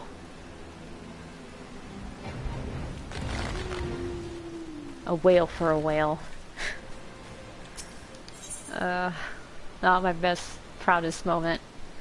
A hodgepodge mixture of seemingly random items from Wedge's workspace. The engineer claims it can be used to detect the presence of certain crystals within solid matter. He has also asked that you do not ask him again about why it is called.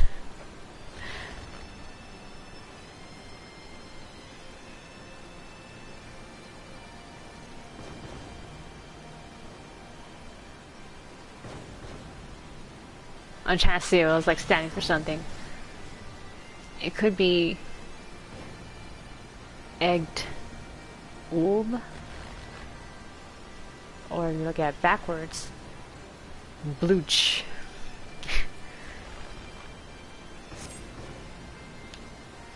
Why the fuck did he call it this? This is stupid. Amongst the jumbled bits and bobs, you spy a faintly glimmering stone. Alright, sorry kid, I'm gonna take this from you. What is Uplander doing? Sneaky taker. Treasure belongs to Round Jocks.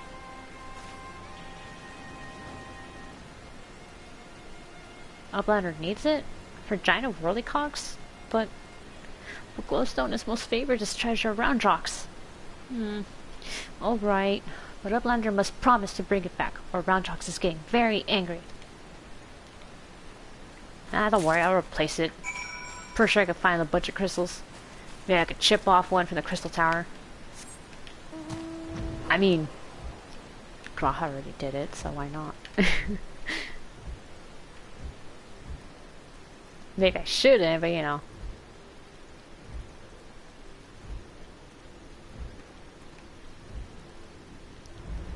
Alright, hey, I found your rock.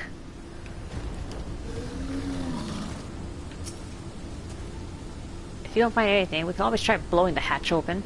That armor looks pretty thick, though. Why couldn't we do it the fun way? I wanted to blow it up. But no. No one wants to do collateral damage, do they? Ah, sorry. No burns, I see. Huh? Oh, no reason. Tell me. Did the 3J7001 page reveal anything? Okay, excuse me, what do you mean by burns? Unsure of its origin, Round Jocks has given this light-emitting rock a compound name.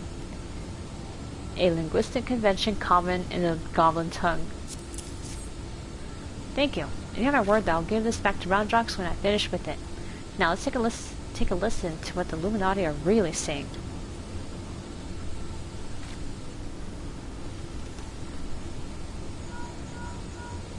Goodness, all that infernal beeping is gone. Now it's a message clear as day. Let's see. Today's schedule for Gordius. Registration at 7th bell. Stop. Louse the corals clubs at 3rd bell. Stop. Resting and recuperation at 2nd bell. Repeat. Today's schedule for Gordius. Coral lousing? But I'm sure that was the only message. This has to be some sort of jest. Don't be daft, Wedge. It's just another code. You need the proper crystal and the proper knowledge to understand it. Believe in Illuminati. Should have known it would be so easy. Quite the conundrum you have there. Who dare approach? But it's your lucky day. I'll crack the code. Isn't we can come to a little arrangement? I'm a treasure hunter by trade, and there's a certain something I want inside the giant. I help you get inside, you help me get out with it. A fair deal, no? The name's Meeting, by the way. Charmed, I'm sure. You are aware that the interior is almost certainly swarming with Illuminati, yes? Why do you think I came to you? Your strength in numbers, friend. Must be joining forces, huh? Now, the words you intercepted are largely gibberish, but pair with the numbers, well, you'll see. 7, stop. 3, stop. 2, wasn't it? You, the big one. See the pipes up atop the hatch? There ought to be a valve up there, with a hand wheel. Imagine it's a clock, and try turning it right to 7, left to 3, and then back to 2.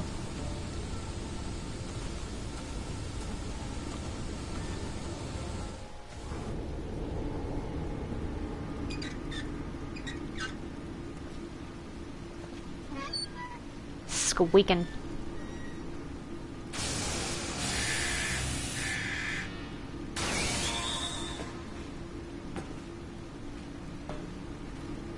Aha, we did it, we did it! I think she did it, but even then, she knows an awful lot that's suspicious. Oh wow, he did a superhero landing.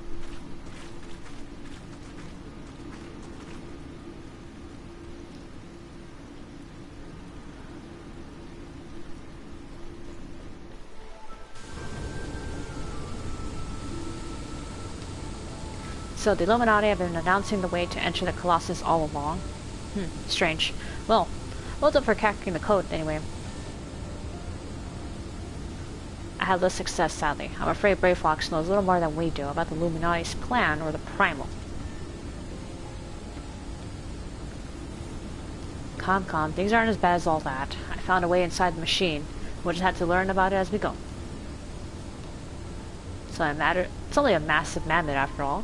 Stopping it should be as simple as destroying its core. If we find it a suitably equipped team of surveyors, I don't see why we can't trace the machine's power back to the source, via the struts and piping. And I know just the woman to lead the party. What say you, Sari? Consider it done. And what of me, pray tell? I opened the way for this grand expedition of yours. Sure, that's earned me a place in your little band to hunt for my treasure. You did as you promised, and you may do as you will now. But only so long as your treasure hunt doesn't endanger the mission. I'd join you if I could, but there's something I need to see first. I'll leave Biggs and Wedge here in case of emergencies. Good luck, my friend. Alright, should be easy peasy. I think. Alright, y'all ready? Fist to the father.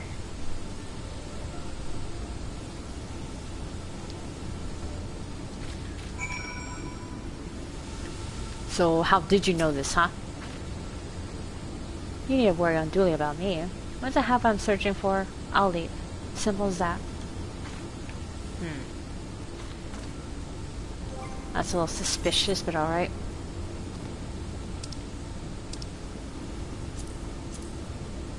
Alright, let's see if we can do it.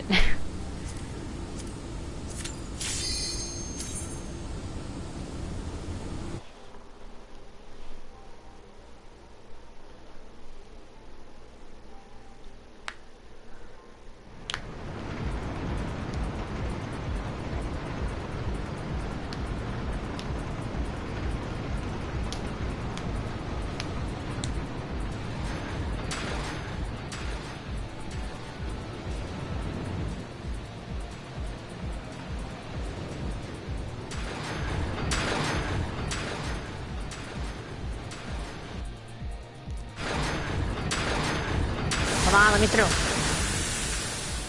Give me some steampunk vibes.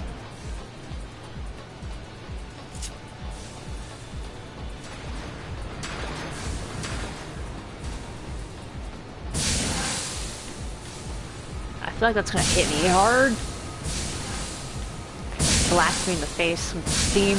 Ow! Yep.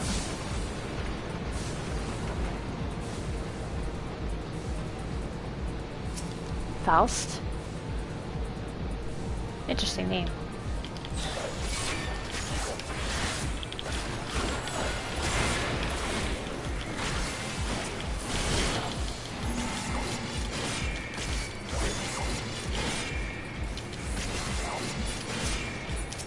The Stern doll? Okay. Kill it.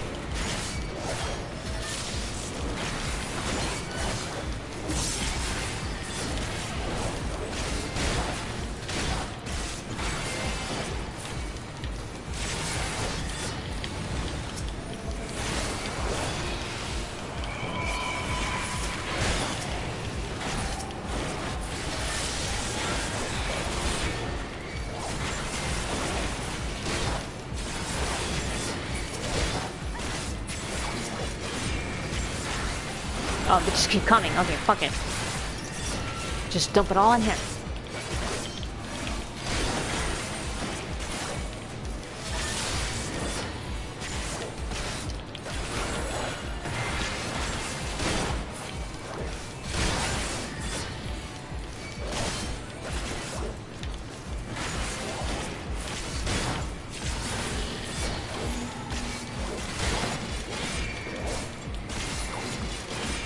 There we go.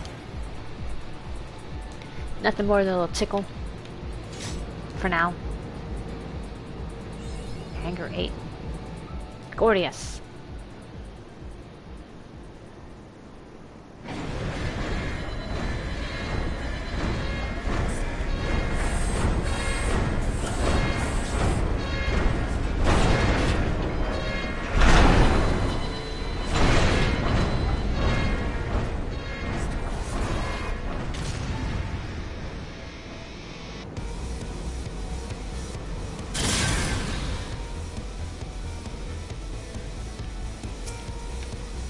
Alright, Locust. I like this song. Alright, let's go.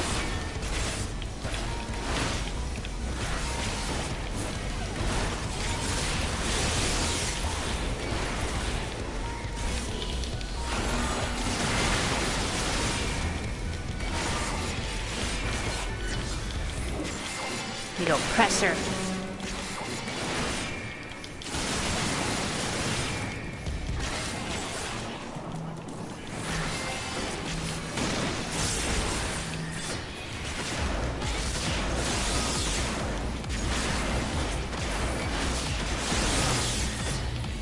Huh, even with Blackest Night, it still didn't do enough damage to protect.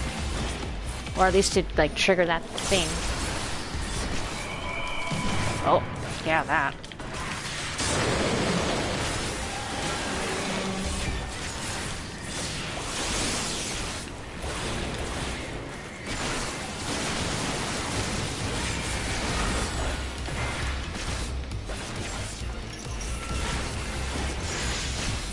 Excuse me, what is this?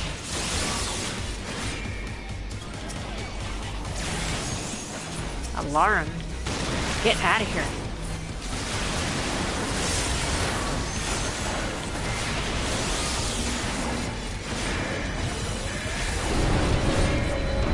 What the hell?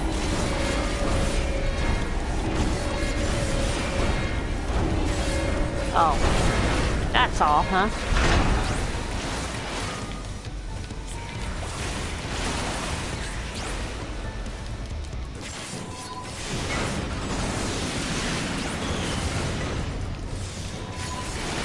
Alright.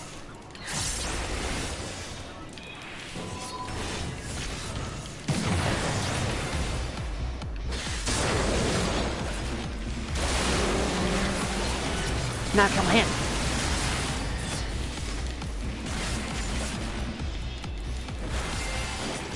Self-detonate? Oh shit. Oh crap, oh crap, oh crap, is this gonna insta-kill me?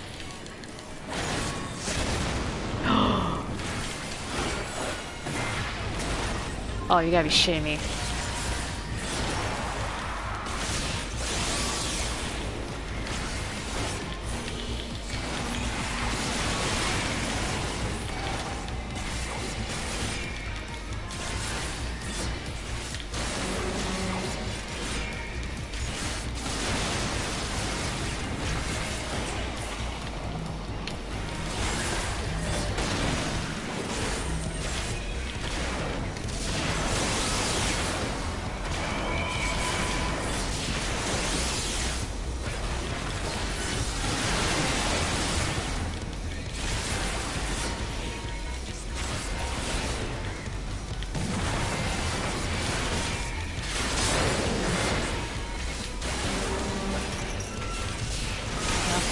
Okay, we got this.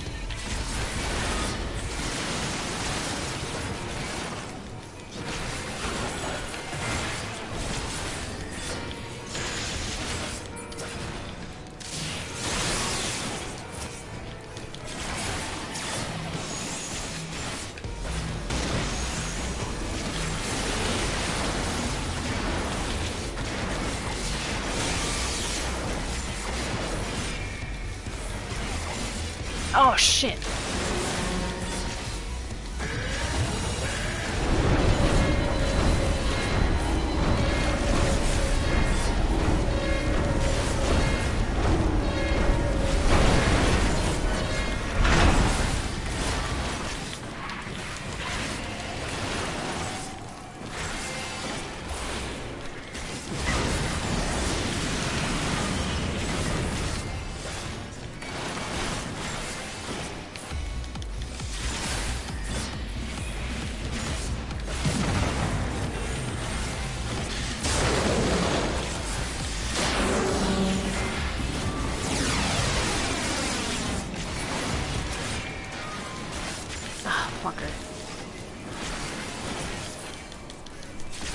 If it's gonna cycle through again, it's gonna be really annoying.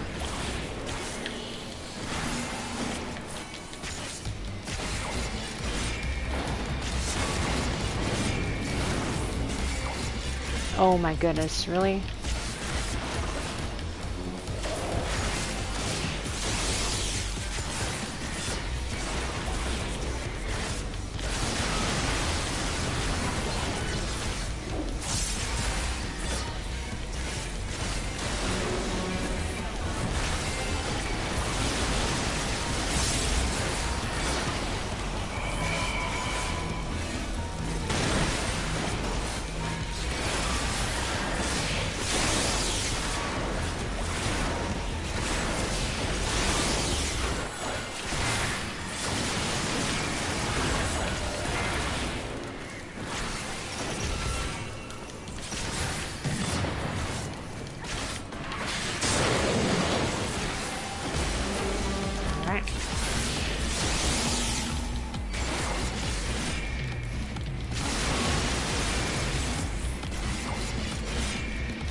nanoparticles. What the fuck is this?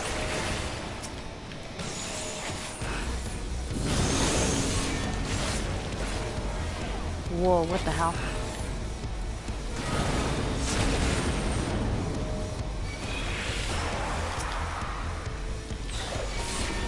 Alright, this feels like a never-ending thing. Oh my gosh.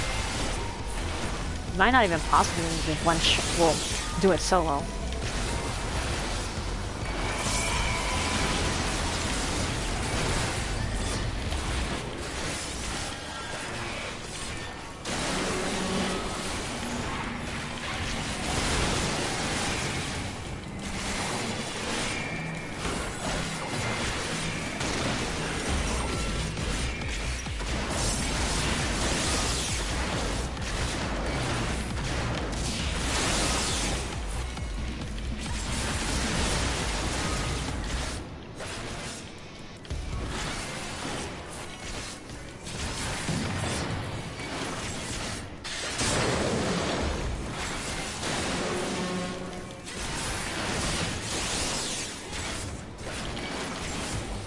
Oh.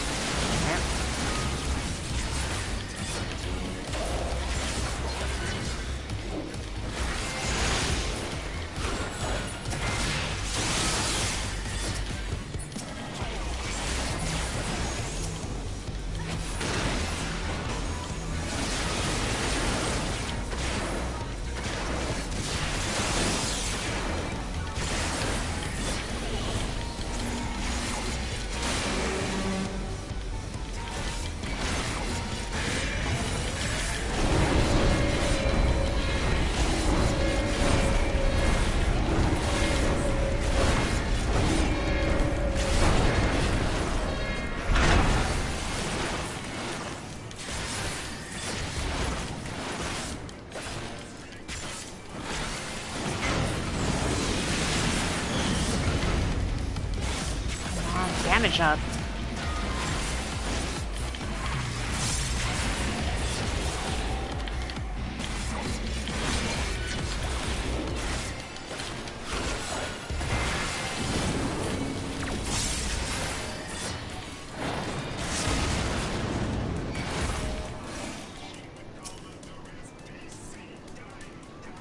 Yeah.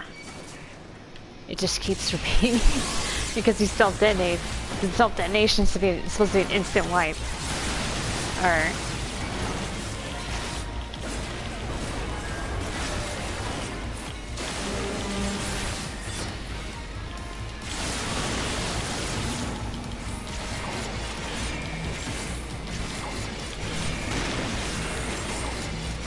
Kill the point. Oh, I'm supposed to kill him first? Oh, okay. I'll try that next time. See if that does anything. Hopefully it's a little different. I'm gonna wait until save my inner darkness thing for later as well.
Focusing on this guy.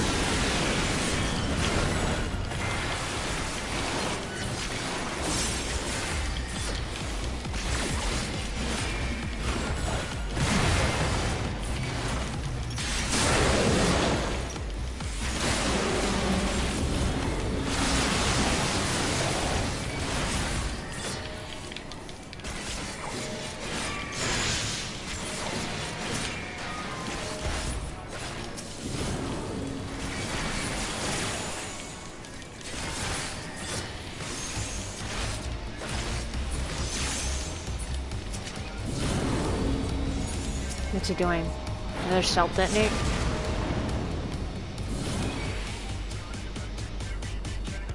No, that doesn't work. Oh shit.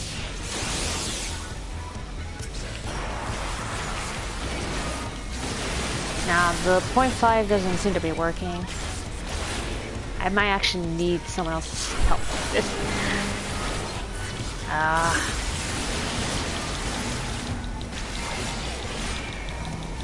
Really did not want to do that, but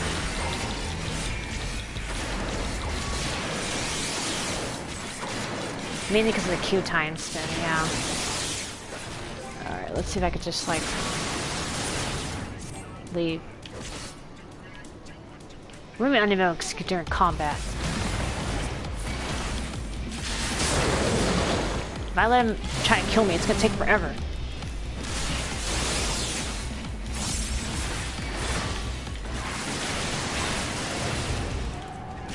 Alright, maybe I should wait for like an enrage.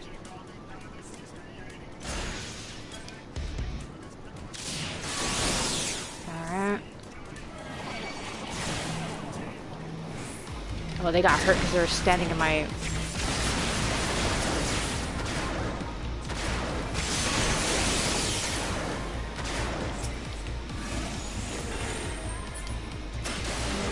Alright, let's see what happens if I drag it out.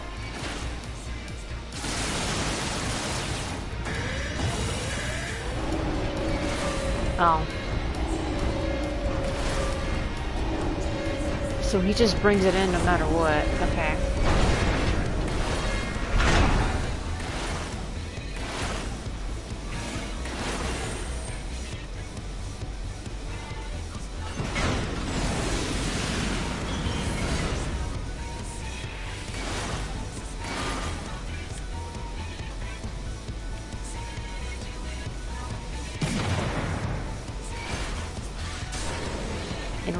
Enrage maybe? Come on. Oh, that's cool.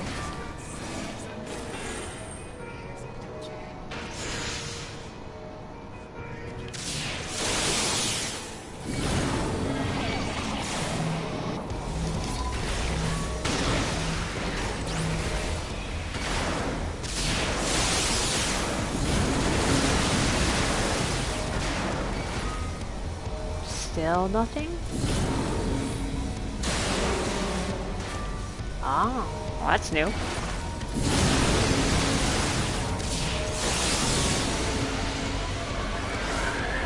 Explode, explode, explode!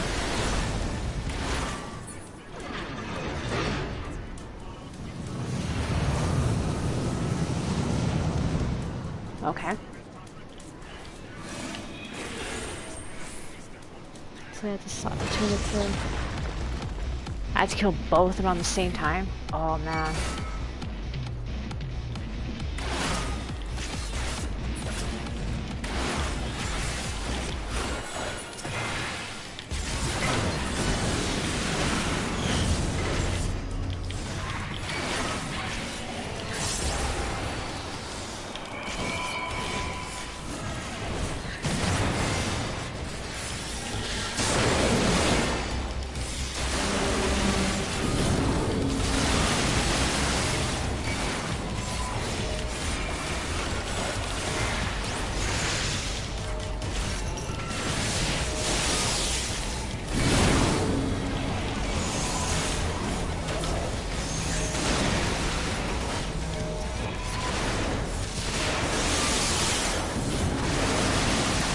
Holy shit.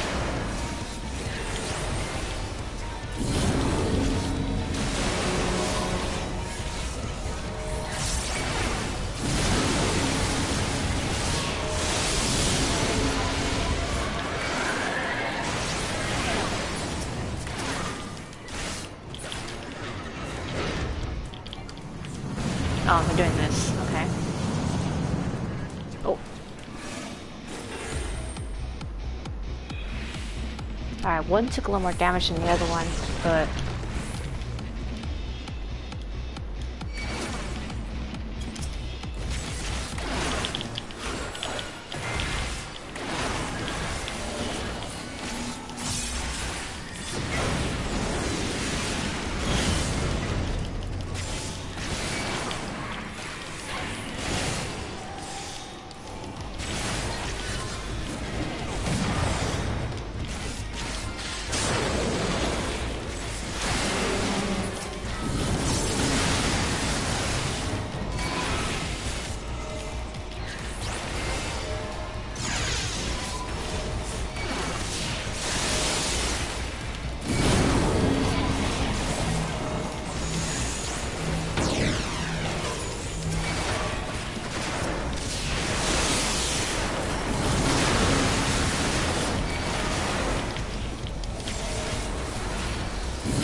Alright, here we go, here we go. There it was. You're right, Zeldis. Thank you, thank you, thank you.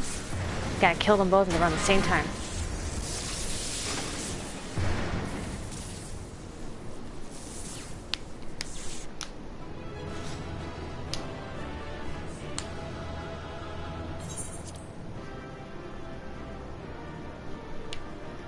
Alright, we unga-bungaed our way right through it.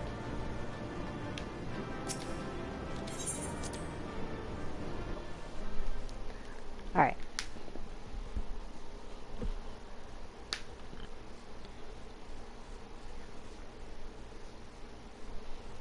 Whew, it took longer than I wanted it to be, but hey.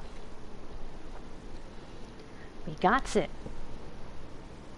Thank you so much for the tip.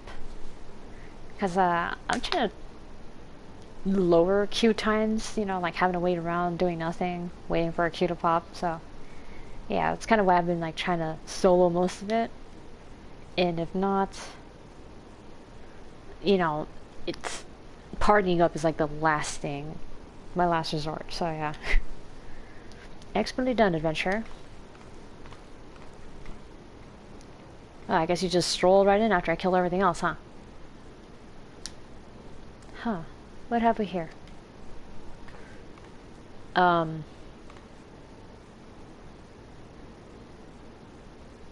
She followed us? Sorry, round jocks could not stay away. So many new treasures here. You shouldn't be too your tank now. That's true, yeah. A lot of these things tend to be a lot easier as a tank, I noticed. And I will admit that I was never able to solo nail as a warrior, which is my actual main class. I love warrior. But Dark Knight was actually able to pull it off like really well. I think it's the Blackest Night. Blackest Night's like freaking amazing.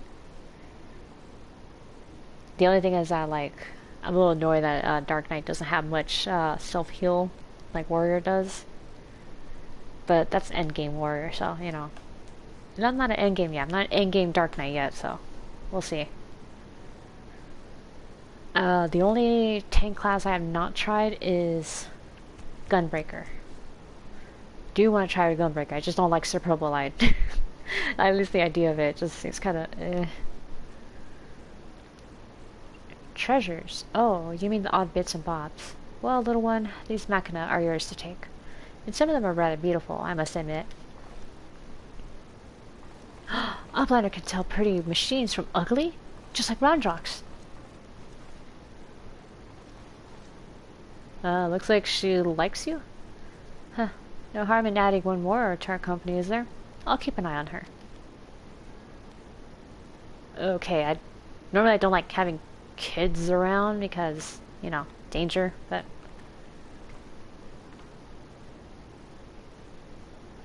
Damn it, I was so sure. Uplanders are unwise to come, but most of all it's treasure hunter. What she seeks is not here. Not at all Gordius.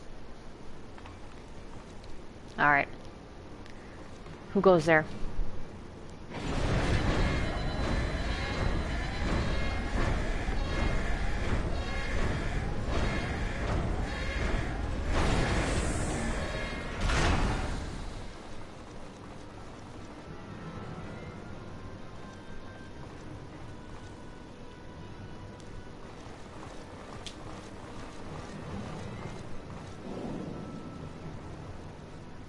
Huh. Looks kind of like Polnareff from JoJo's Bizarre Adventure. Just like the squarish hairstyle. As I live and breathe, quick thinks all thoughts, master the Illuminati.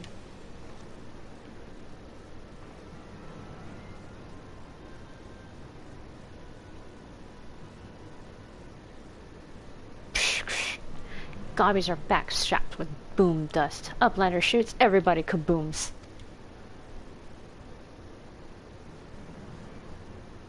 I say take your chances, Mayday. Shoot him.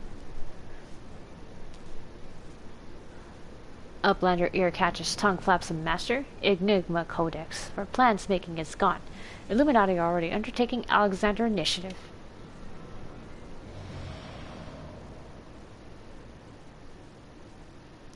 Psh, foolish Gobby. Secrets are kept silent. Tongue flaps never trade with outsiders. Has quick things not ordered so many times. Master, forgive noise making of empty head. Gabi did not think. Please, Gabi will take any punishment, just not worse one.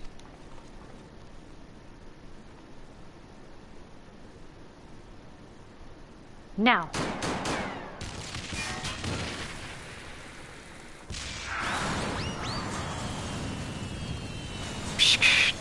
What?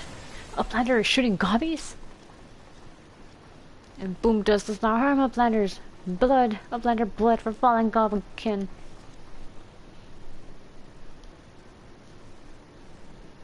I think now would be a good time to leave.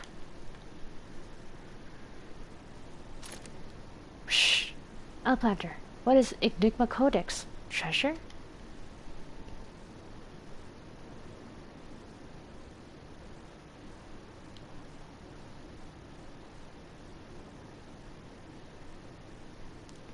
Yes, young one. My treasure.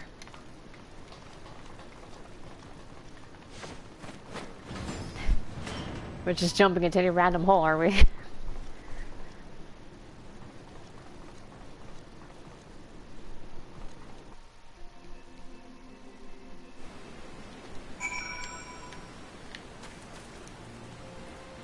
Oh, well, that was fun. Welcome back, Siri. I'm working with Backtricks to intercept Illuminati communications. He's got a wonderful memory for details and a great mind for codes. I must say, the Goblin's grasp of technology is something to behold. I'm impressed.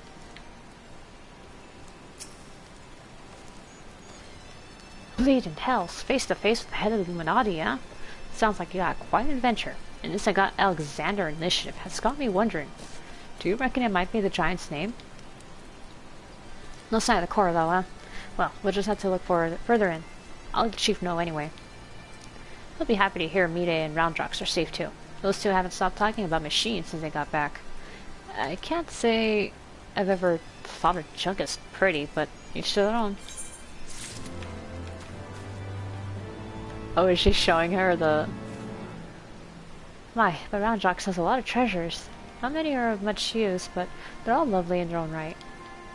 She has a fine eye. Speaking of which, do you recall me mentioning that she has described Quick Things' face? And how I assume she must mean his mask? Well, the more I think about what she said, the more I think she really did mean his face. But how could she possibly tell?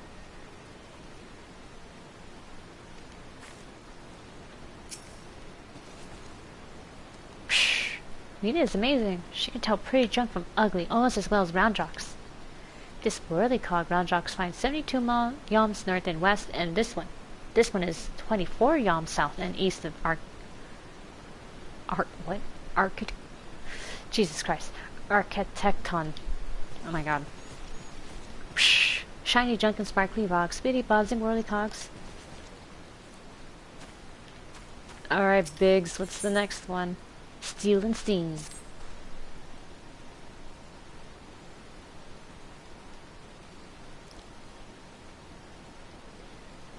Sorry, I was looking at a message my friend said. He's been trying to catch up on my other streams, the Code Vein ones. And that's kind of why I was doing this too. Kind of give him time to catch up. Because in that one, I'm like near the end of... yeah, the game, I guess. My friends are telling me I'm getting close to the end, so, yeah. Ah, sorry. Ready to have another go at finding the giant's core? Wedge, could you... Oi! Wedge, stop listening to that bloody link pearl. We barged through the Illuminati's front door. They know we've broken their code. But I've just this moment intercepted a new communication. If you'll give me a moment to... There. It says... Oh. Death to Uplanders. Death to Uplanders. I think we may have started a war. You think? Cut for the father.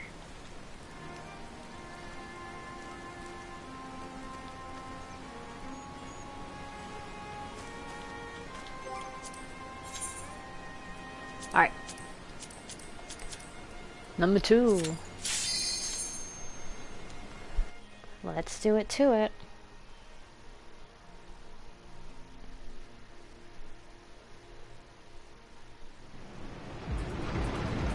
We have to do these raids as final conclusions for, well, leading up to Endwalker. I remember I ran these with my FC after we found out because, who was it? The writer Ishikawa? She was saying, like, make sure you do all these, all the main raids and stuff done, because Endwalker's the conclusion of the whole, like, everything up to that point.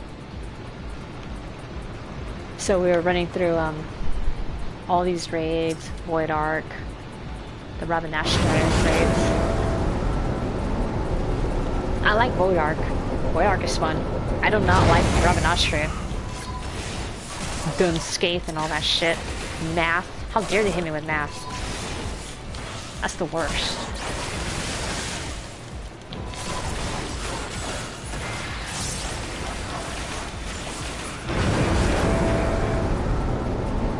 Come on, let me through. Oh. I can't read maps apparently, I'm sorry. You guys are actually shooting me? How dare you?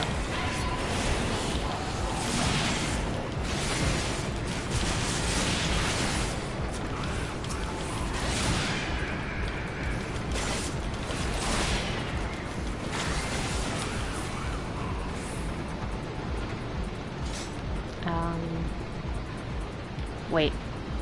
There?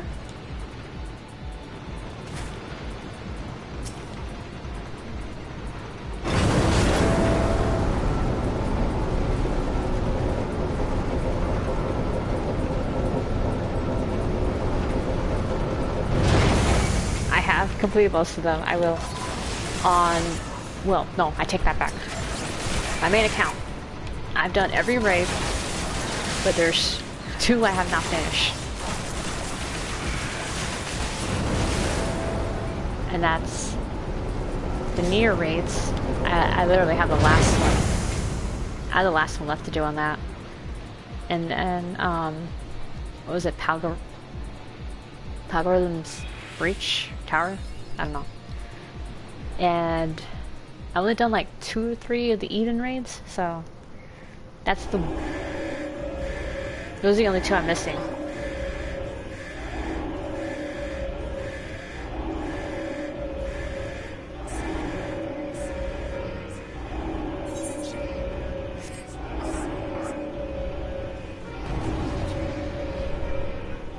And yet I'm caught up with the current Endwalker ones, like Asphodelos and all that. We've been doing Abyssos lately. That was fun. Out of all the raids though, my favorite is definitely the Hippocampus or whatever the fuck it's called. Yeah, the water one. And yeah, I've done Aglia too. So. Alright, let's go.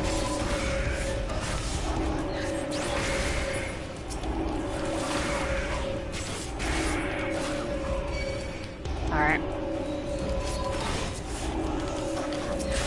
This noise is annoying.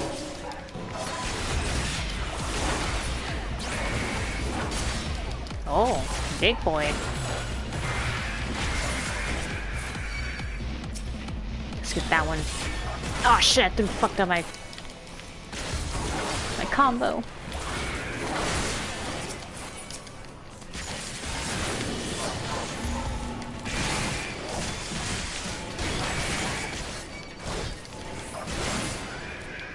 Alright. Oh shit. Things are popping off. Alright, let's go.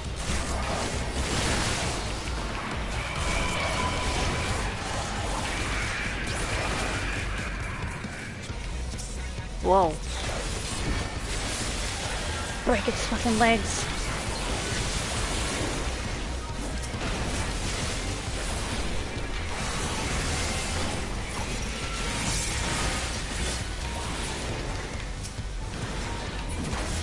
Ow.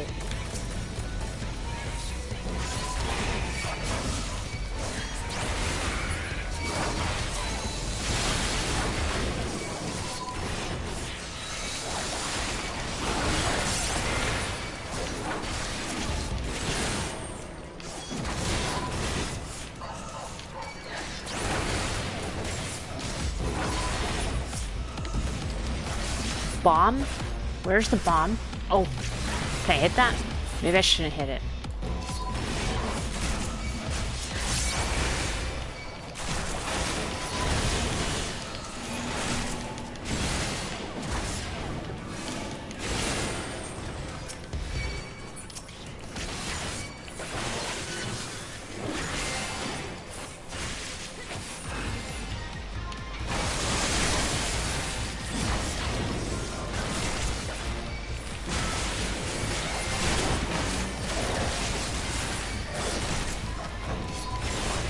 Oh shit, another bomb.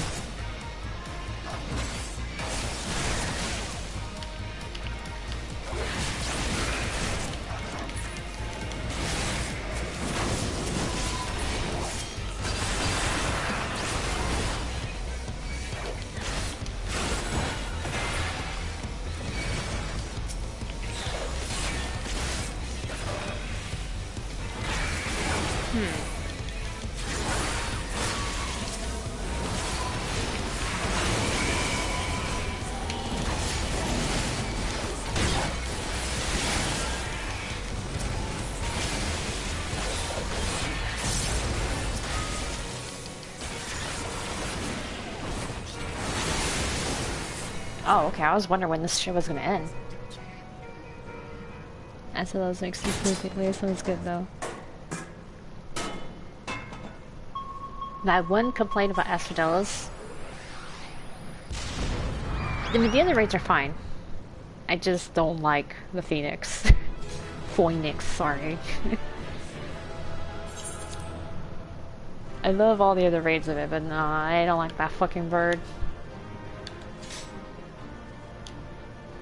Which is funny because I really want to like a pet bird, but no, not that bird.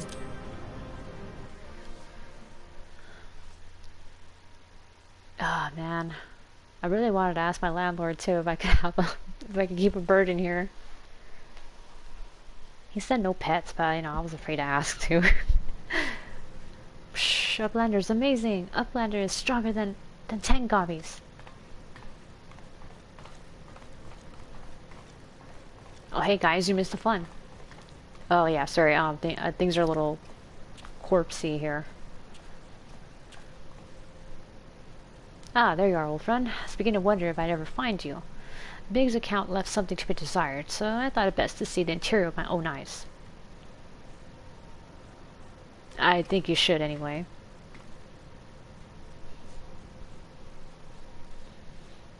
Oh, though I will admit that the...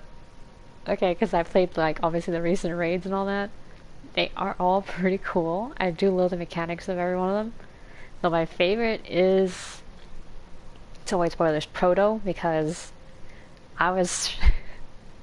Even though that freaking attack that he did, like, fucked me up, it was pretty cool to see him, like, actually grab you, dunk you into that poison acid or whatever that was, and then just slam you down and then jump on you. I don't remember exactly how it went because I only saw it the one time, but the animation was cool. I was running with my SC and we thought that was hilarious. I was like, I'm dead! Even as a warrior, it killed me. But then again, I had like the minimum eye level for it, so that's kind of why we're doing the raids. I want to get like the gear from it. Okay. Ever heard of the Enigma Codex? It's a book of ideas written some 100 years past. The life's work of one of the greatest technologists ever to draw breath.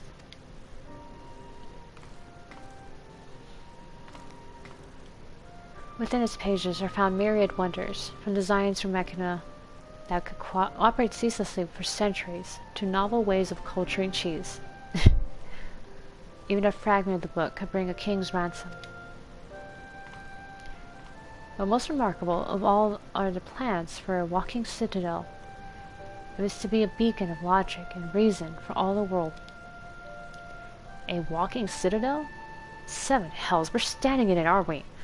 The Illuminati's primal took its form from that idea. But I sense that none of this is news to you.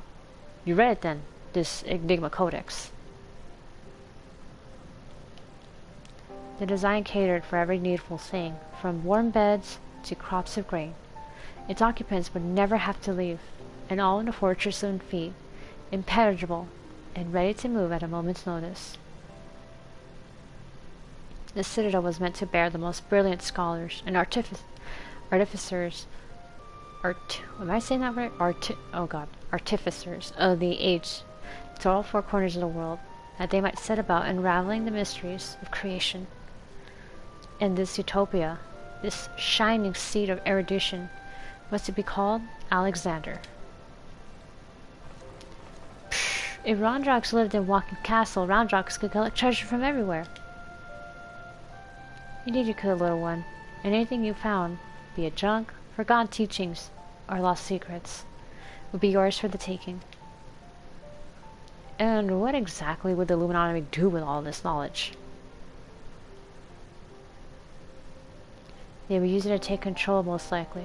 Create a world ruled by a few chosen scholars. Unless I'm mistaken, that's why the Illuminati exist. Bloody fanatics. Take a perfectly good idea and make it into an object of faith. What could possibly go wrong? You know, Sid, I wasn't sure if that was you speaking as this man of science or your Garlean upbringing was showing off right there for a second. I can only imagine how people who have spent decades carrying their homes on their back might crave a home that could carry them. How such a place could seem like a utopia. Well, we're not talking about a machine here. We're talking about a primal. And primals will be the death of us all. I trust you'll be ready when things come to a head, Sari.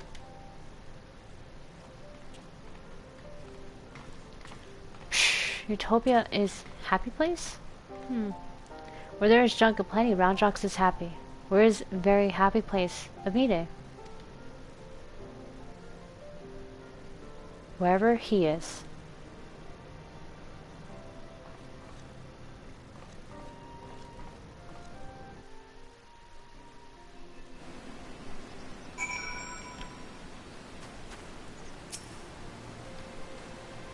This Enigma Codex sounds amazing. A walking citadel is one thing, but a self-sustaining walking citadel. Genius. It's just a pity the Illuminati had to go and make a bleeding primal out of it. From what I understand, this Alexander was active for no more than a few seconds. That's seconds. And then I drained the hinterlands of ether.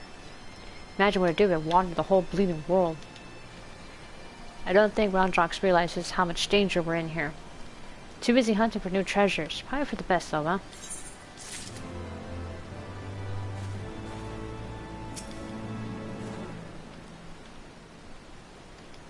Oh, sure it said this. Oh, wait a minute. Before we continue. Is it in Foundation? I think it is. I just remembered.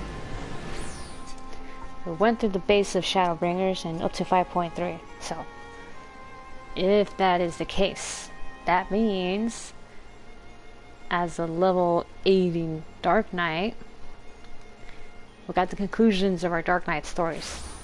Or story. Hold on.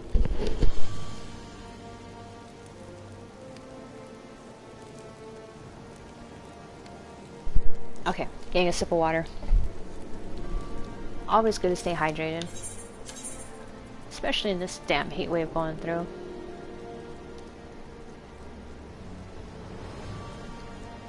Oh wait, it is with Sid, right?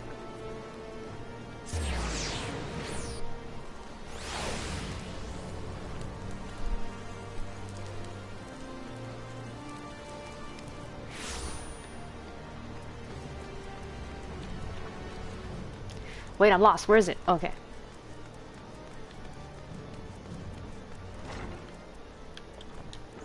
Haha. Rio! How you doing, kid? No, not you. I want to talk to her. Okay. I thought about the path and whether I want to walk in myself someday. After everything that happened with Mist, I think I might want to pursue Conjury instead. Sometimes I have to do bad things for good reasons. I know that, I do. But I'd still rather try to avoid it if I can.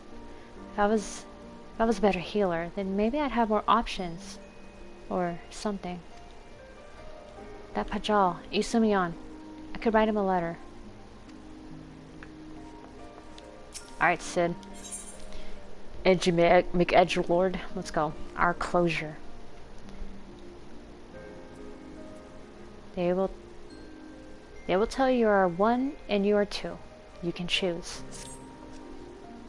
Why did that sounded like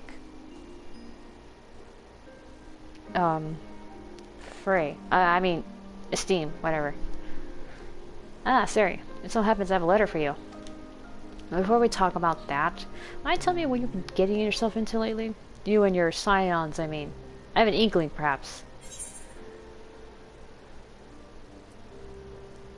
Went and saved another world as it happens. Come again? Reflections of the source? Parallel worlds? Sinators? What in the seven hells are you on about? Something tells me this is only going to make oh god.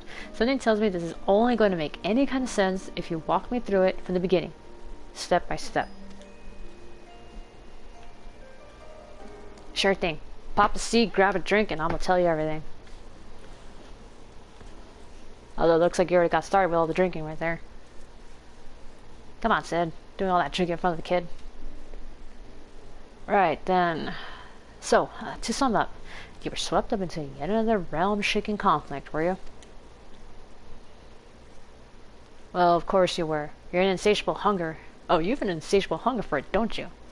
And even when you bite off more than you can chew, you refuse to let go. And calling me a fish? What? As if you didn't know. Hell, from the moment I laid eyes on you, I suspected you were a particular blend of impulsive and stubborn. It takes a special kind of bastard to become a Dark Knight, much less a warrior like, don't you think? You traveled into a doomed world and pledged your sword to a futile cause. You fought, and you fought, and you fought. And in the end, you won the day. Though, I know it wasn't without loss, without sacrifice. Victories like that are always bought with blood. But you and your comrades paid that price all the same. That faraway land and her people live on because you were all willing to fight to the bitter end. Because you were too stubborn to die. And because of love, I'm sure. Being grim and dark won't get you so far, don't you remember? It's like the Mughals. Like Sir Umpan... Umpan? I don't know. I'm gonna call him Ump. Sir Ump himself said, "The flame in the abyss, the love you bear for the ones you hold most dear, that is the source of true strength." Sari could have never made it this far if her heart wasn't filled to the brim with love. Oh, well, that's a little embarrassing, but...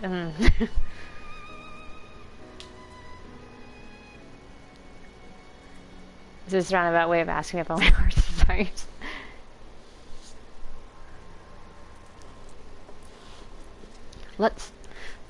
Let's not and say we did, huh?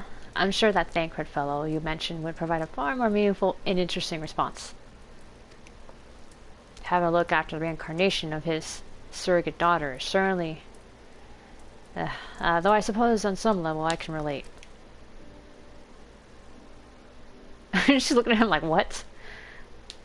What? I've not once thought of you as my father. Well, no, I mean, we're not even the same race, so of course no one would ever look at us and assume. What? If you want to put a label on it, then why would you prefer? Master and disciple? Man, servant, and noblewoman? Sid. How about Chocobo's arse and whatever you damn well like? God, you get me daft sometimes. Hey! What did I tell you about calling me that? She called you a Chocobo, but... Children, am I right? Best we give her a moment to cool her head. For now, let's talk about that letter I mentioned earlier.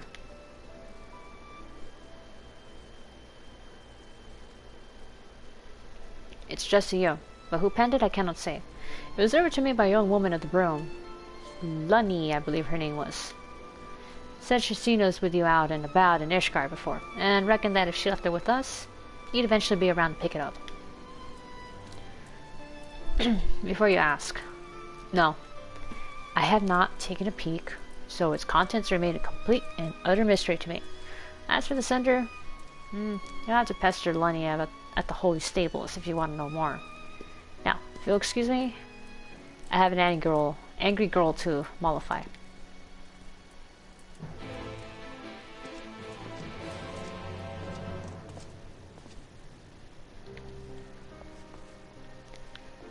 This guy's an idiot. Oh, Sid.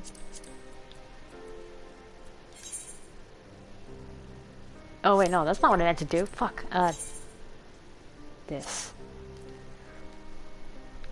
After sparing a few moments to chat about your extraordinary adventures in the first, Sid informs you that he has come into possession of an anonymous letter addressed to you. Out of respect for your privacy, he has refrained from opening it. And after he takes his leave to chase after a rather annoyed Riel, you're left alone to read it. But if you're reading this, then you know how the story goes, don't you? So now comes the choice. Hold the crystal close, that we may enjoy these moments together. Or put it away and pretend I was never part of it. That I was never really here. Within the sealed envelope is a paper, which you unfold to find the message written in a strangely familiar scrawl. Sarito, you'll forgive me for this sudden correspondence and secrecy. You helped me, in a way. Once upon a time, it's past time I said as much, and so, here we are. Feels like a lifetime ago, kind of think of it. You've been through quite a lot since then, accomplished incredible things. I like to think that, in some way, I was a part of your journey. Far from the best, no doubt, but for me and my own journey, I think it's safe to say that you've been... well, there's no suitable words to describe it, really. I've done things, made decisions.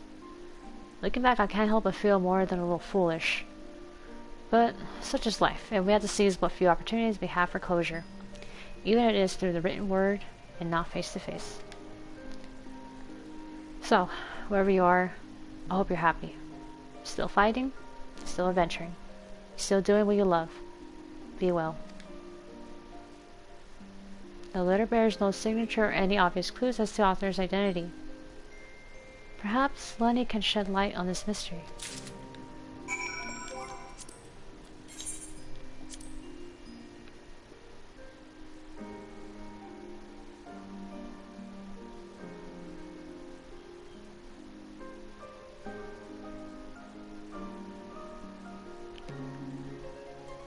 Oh shit, did it like change up?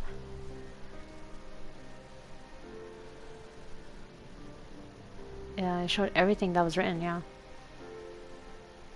The cryptic letter speaks for itself. Perhaps Lenny, the woman who delivered it to Sid, might be able to shed light on this mystery, or at least help you go through the motions and put one foot in front of the other. Over and over again. Off you trot.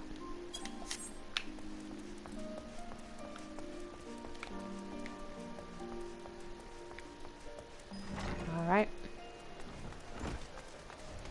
Seems a certain somebody hijacked the journal entries again. Where the fuck was that thing? Over here. Alright, I'm gonna grab another sip of water.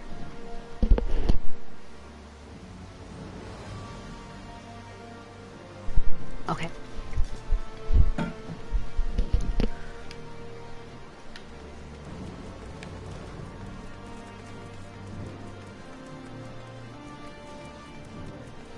Oh, over there.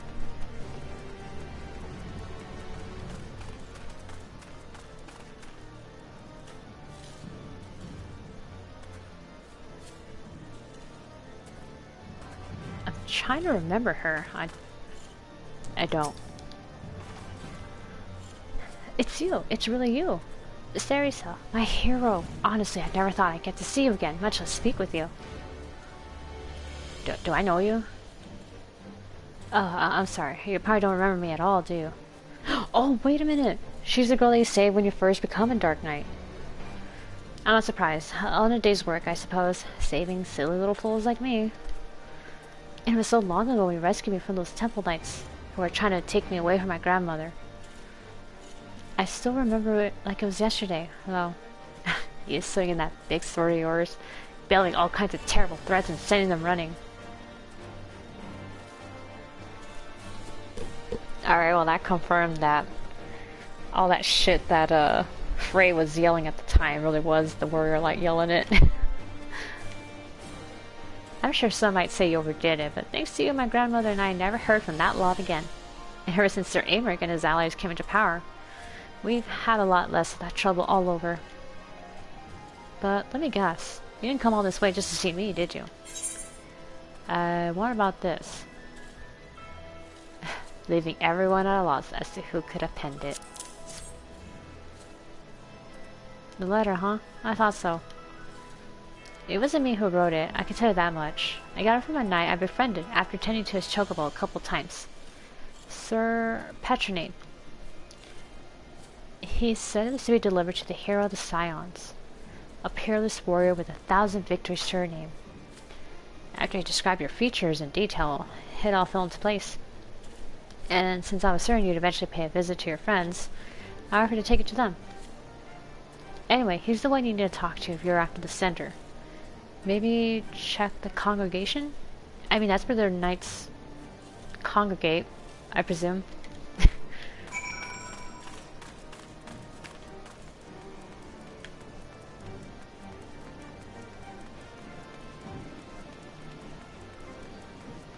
I'm just remembering that scene where you go in and storming that, where the knights are at, or where the girl was at. And Frey is yelling like, oh, if anyone else comes out, I'll kill you, kill your family, and burn your house down. So yeah. Holy shit. Imagine the warrior like actually like straight up yelling that. I mean, that's exactly what happened, but still.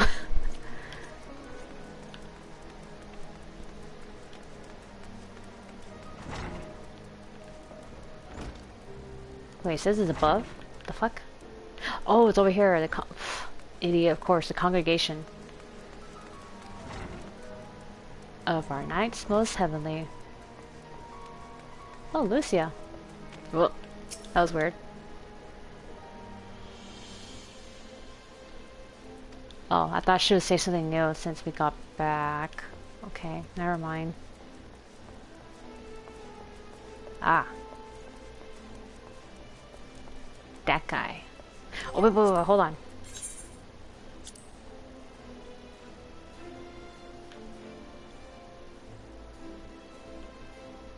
Alright. Lunny, it turns out, is none other than the girl he rescued from the clutches of corrupt temple knights a lifetime ago. She is not, however, the author of the letter. It explains that she received it from one Sir Petronate, who stated it was to be delivered to the hero of the Scions. It would seem a visit to the congregation is in order. She didn't know, of course. How could she?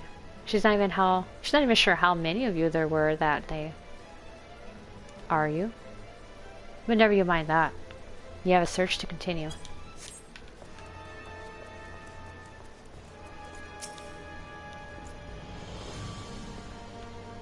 You? How may I be of service to you, Mistress? Well, where is he? Tell me everything. A letter. Oh, what a relief it is to see that it arrived unmolested. It was entrusted to me by Orella of Ralger's Reach. After the Battle of the Grimlit Dark, I spent a few nights there, you see. I can only assume that whoever sent it to the Reach had heard tell of the battle between you and Lord Xenos, and how you've been brought to the Barber. However, by the time it arrived, you had long since been spirited away to Ishgard. Had Lunny not recognized you from my stories, I do not know how I might have seen it to your hand. If you seek the author, mayhap you should pay a visit to the Reach? I know only what I told you, but surely Orella can tell you more. May the Fury watch over and keep you, friend. Yeah, thanks. Alright, Robber's Reach.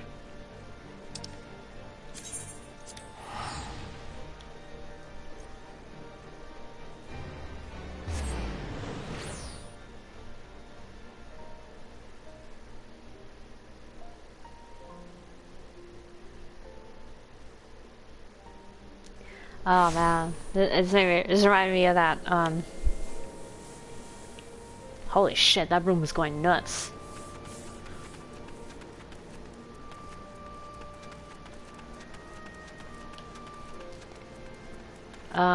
But yeah, I just remember that, the quest where you're helping that guy who's dying and he doesn't make it. Or at least like his memory of someone he knew didn't make it, and as he was dying, yeah. It was so close. And I remember I went back to check on the guy, and very depressing to read the description. Oh, it's you? What's this? The document appears to be a list of men and women who died fighting for Alamegan resistance, and whose remains have been interred in a recompense. Among them you recognize both Conrad Kemp and Meffred Noward. And that's him! Galleon. Dear Galleon. Of Hodart, there is no mention.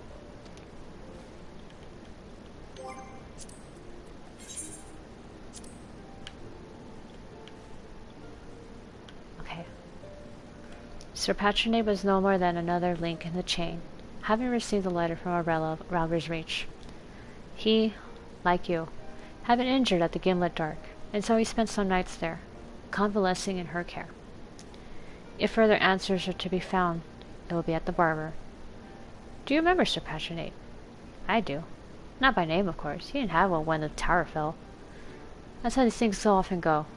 You do your bit, only later to fill in the gaps. To piece together the picture in distant hindsight. What will your legacy be tomorrow, and the day after, and in the days after that? Wait, was that guy... That guy was the temple knight that we rescued after the freaking tower was blasted and fell during Stormblood? Oh shit.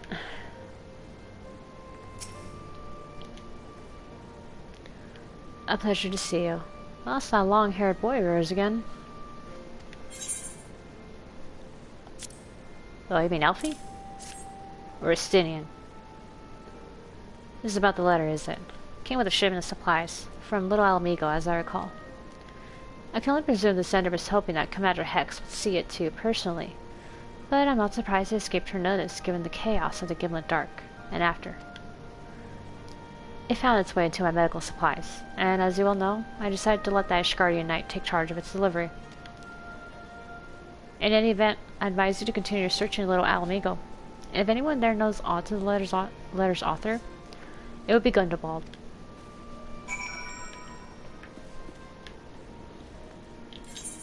Alright, now we're going to Little Alamigo.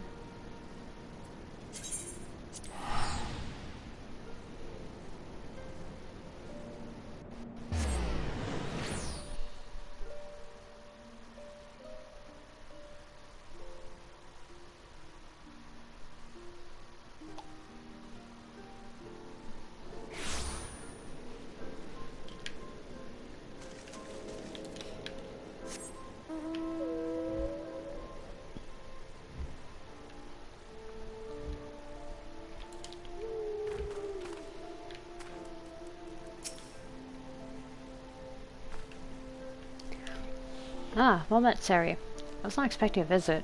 What brings you to southern Thanaland this evening? This letter? This letter, you say, and you seek the author. If you read it, then you know their heart, what you meant to them, how you changed their life for the better. It is a feeling I understand all too well, which is why I agreed to send this letter with the supplies for Ralger's Reach. Yet, you never were one to let a mystery remain unsolved, were you? You seek answers. Closure. I will not deny you this. At the Red Rooster's stead in Lower Lenosia, you will find a man named Godaherd. Speak with him. Perhaps then you will find a measure of peace.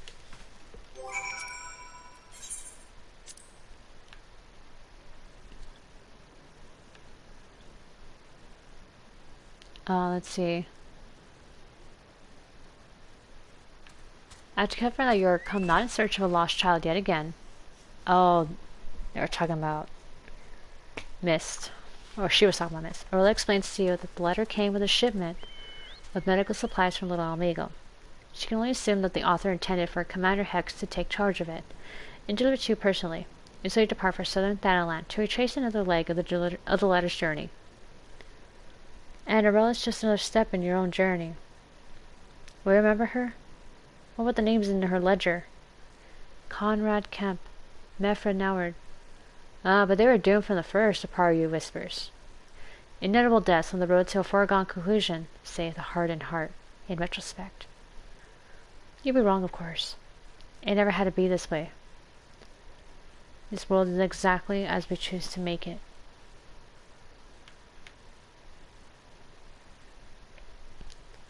Gundabal regards you thoughtfully and states that the letter speaks for itself, which is why he agreed to send it on the author's behalf.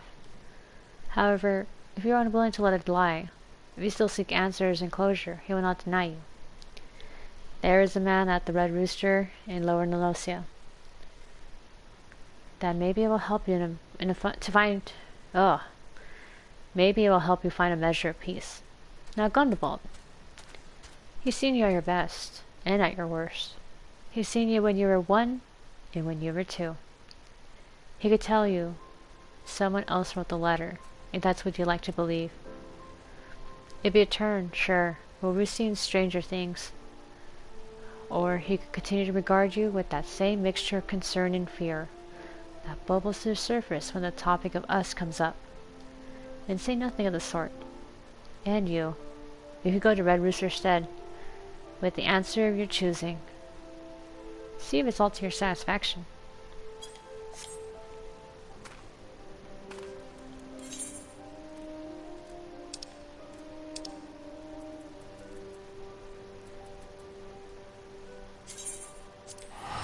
Alright, let's go to this place. I'm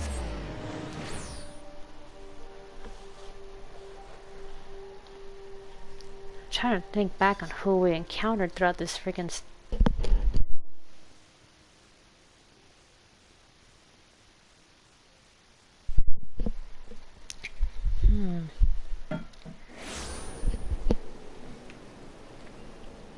over there.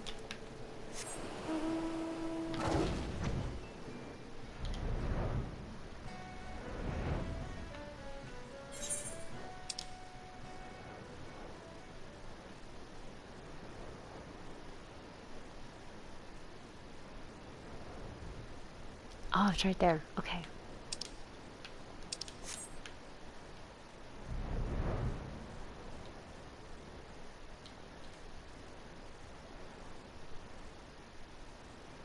Alright, I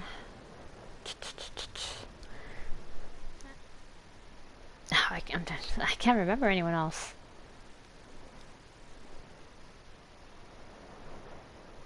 Thinking maybe whoever else we met with would be in Kurthis, but we're obviously not there.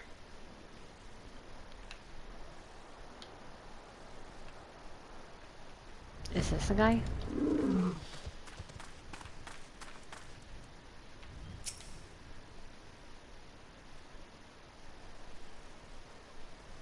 Who the hell is this?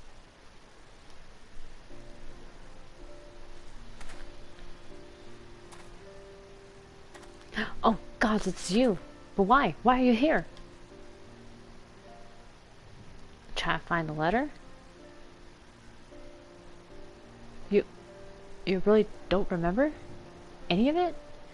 The Kicker Bandits, a certain merchant who may have overstepped his bounds just a trifle? That was you? You were a right bloody mess when you returned to the dry docks with my wares, and I do mean bloody. I say, is none of what I'm telling you ringing a bell? Really?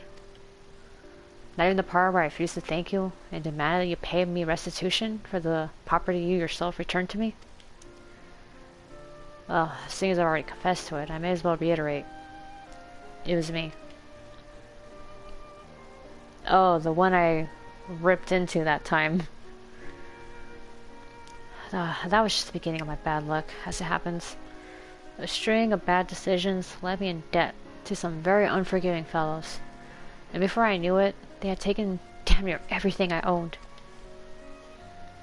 I was friendless, penniless, hopeless. Let me tell you, running afoul of the Warrior of Light had not done me any favors either. There was a time when I couldn't help but blame you for all my misfortune. And then, one day, when I was rummaging through my meager possessions, I had an epiphany. I stumbled upon a package from that shipment you recovered for me that ill-fated day. Flower bulbs, stained with Kickern blood, but viable for cultivation, still brimming with the potential to grow and thrive. Before I knew it, I was cradling the package to my breast, sobbing and moaning like a mad fool. For a fool is exactly what I had been. I had been offered a kindness without let or lien, and instead of thinking this generous hero had spat in her face.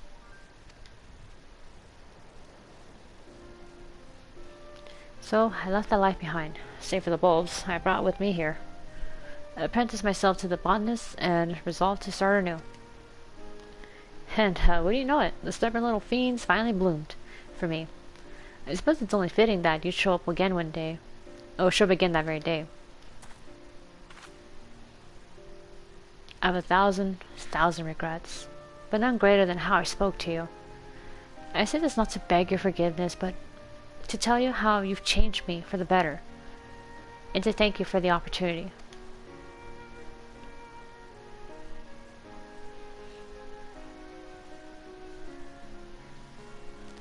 I do have one request, if you're amenable to it. I pray you accept the flower, one of the precious few that has bloomed. A token of my heartfelt appreciation for my personal favorite savior. Admittedly, this particular braid is perhaps best suited for funerals and farewells. But if you'd rather not keep it for yourself, perhaps there's someone else who might welcome it? Someone else? Aw, Frey.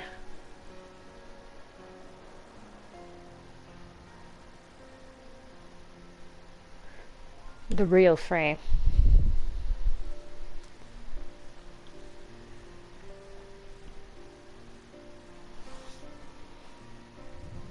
Someone else indeed.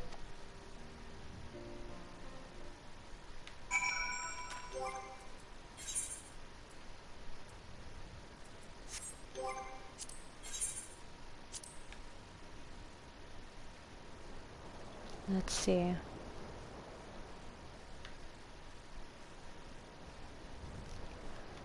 The man at the Red Rooster's stead turns out to be yet another figure from your past, a former merchant who bade you retrieve his stolen wares, and berated you for the condition which you returned them to him. Ever since that fateful day, his life has been a succession of failures, until, while going through his meager possessions, he chanced to find a blood-stained package of flower bulbs. For once upon a time. Thereafter he resolved to become a botanist and start anew. And as a humble token of appreciation, long overdue, he offers a flower that is not for you. Another nameless face, now named. Then conniving, now humbled. As well he should be, no? I gave him right talking to, or you did, your choice. And after a string of bad luck, he since turned over a new leaf, and found a flower, suitable for funerals and farewells. I told you before, you know how the story goes, didn't I? Come and see, Sari. Come and see.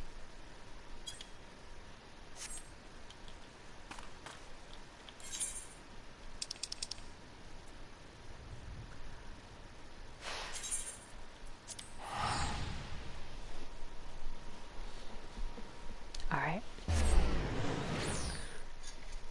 Final stretch.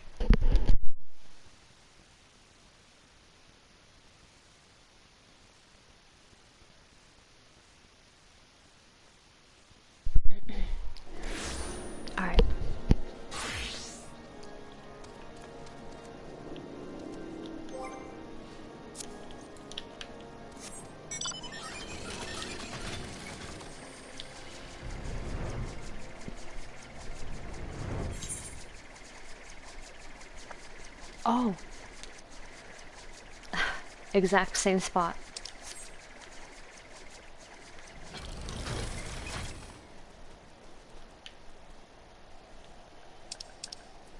Alright, now I get to see the PS4 keyboard. Yep, I was typing like this. There's no response. Yet there can be no answer. But this, can there? So let's wait for a time, you and I, in the cold and in the snow, in the dark.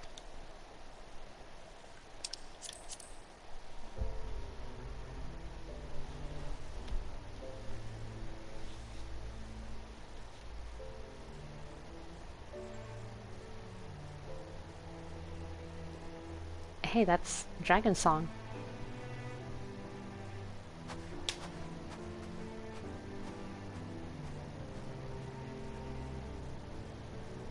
Alright, where are you, Frey?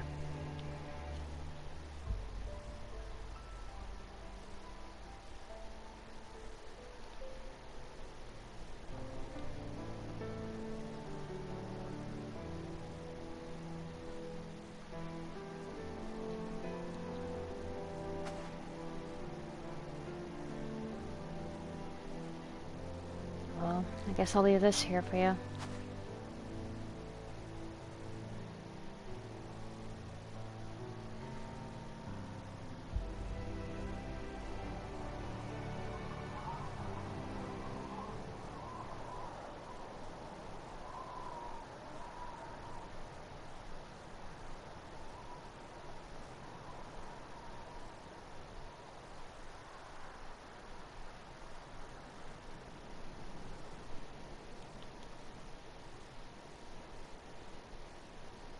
Clever, clever, clever.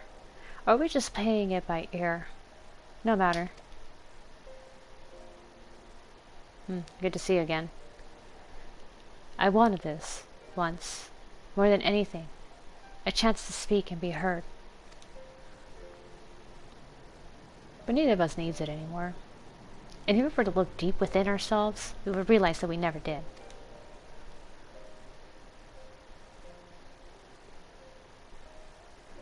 Oh man, sword is cooler. We are the stories we tell ourselves. The brave hero, the tortured soul, the altruist, the pragmatist. They'll tell you who they see. But you, and you alone, know who you are. For I speak only for myself. If you find comfort in my words, they are yours for the taking. But that's your choice. Now and ever after. As it has always been.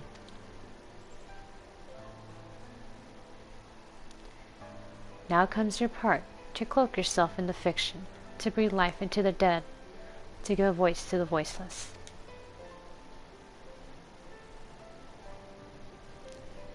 As we did together that day, when he gave us our answer.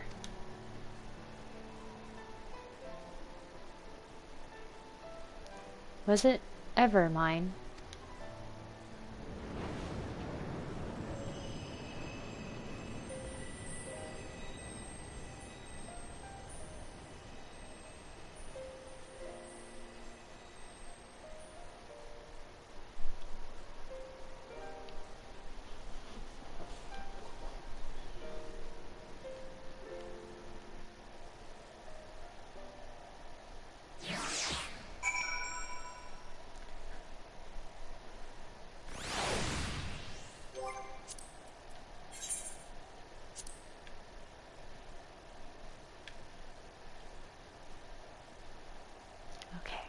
So it's caught up. You say a few words and offer a flower in memory of a memory. Now go and don't look back. It's been a long, strange journey, filled with all kinds of ups and downs. Your journey, to be sure. But, like I wrote before, I'd like to pretend I was an important part of it. Vanity, aye. But how can I not think of legacy now? When we've been to the first and witnessed firsthand the lengths to which a man will go to be remembered. I want to believe, I need to believe, that this was not for nothing.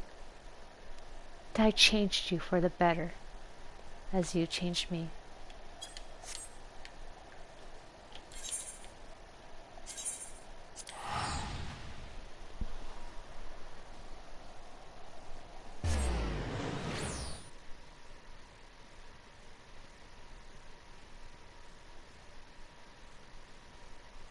Wow, this concluding story is like, whoa.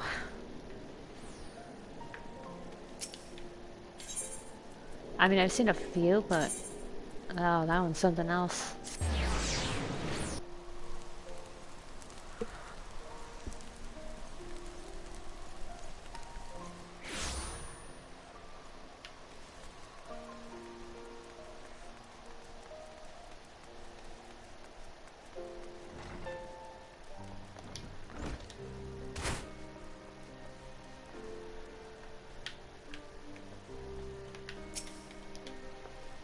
My apologies for starting off earlier.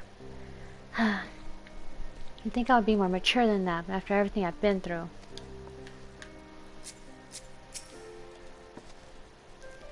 Welcome back, Siri. As you can see, Riel and I are getting along swimmingly. So, you needn't worry about us the slightest. Not one bit. So, what was that mysterious unsigned letter? Did your grand search for answers lead you anywhere interesting?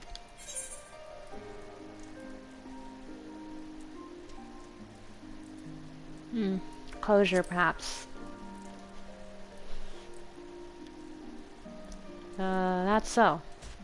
Well, glad to hear it, I suppose. That's it?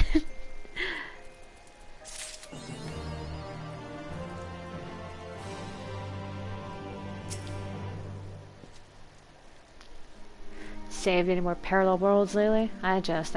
Still, you can't blame a man for viewing such incredible claims with a measured skepticism, can you?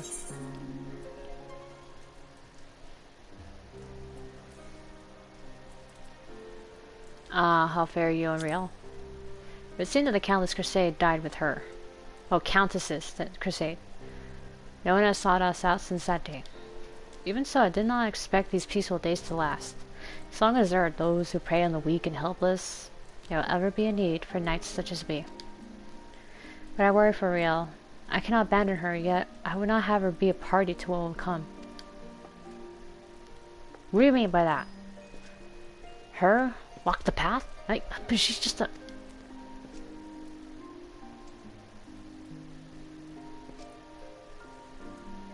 Her life is her own, to make with it what she will.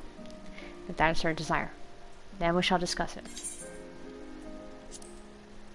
I try not to think about that strange boy and whatever he might have been. No one truly understands the nature of soul crystals. Not just ours, mind. I heard a rumor once upon a time about paladins and establishing dominance. Bollocks, huh? Oh god, I'm talking about the gladiator paladin story. Anyway, the one thing we know for certain is that the beings he conjured with his magic were not the spirits of the dead, but simulacra born from the memories of the living. A memory is hardly a perfect accounting of past events and people, be it consciously or subconsciously. Our perceptions and feelings distort the truth. Take that woman, the cousin Serignas. She wanted to make him proud, and so he praised her efforts. Larry's husband and Galleon's friend were similarly shaped by the desires within their own hearts. And no, I would rather not discuss the implications of my master soundly defeating me, yet somehow letting you win. The point is, those shades spoke not the words of the dead, but the truth of our own hearts. What we bore witness to were conversations with oneself. At least, that's what I'm inclined to believe. But like I said, who knows? Still, crystals are strange little things. Perhaps it's best not to dig too deep.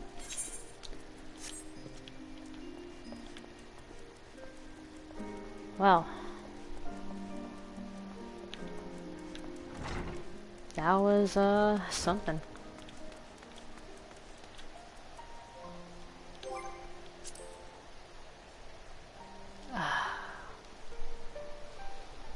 Damn. That's probably by far like one of the best conclusion stories I've seen in this game. I mean, I've seen a couple already with my characters, but then again, I haven't really, like, hit 80 was a lot of jobs, but... Warrior was funny. Paladin was kind of satisfying, but... I mean, everyone knows. Heavensward Paladin story job quests were not great.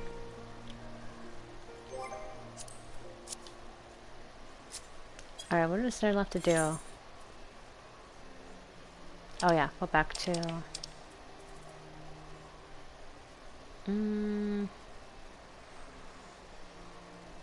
Yeah, I'd go Outer.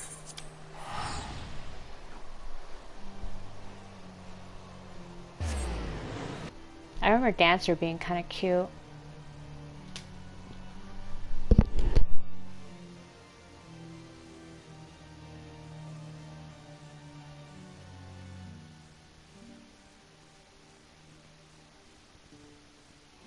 Oh goodness, right now I just had a cough attack. The worst time too.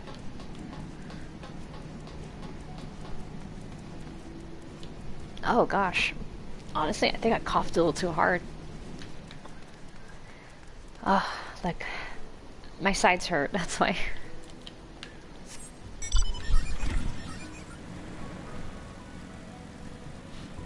Oh, okay.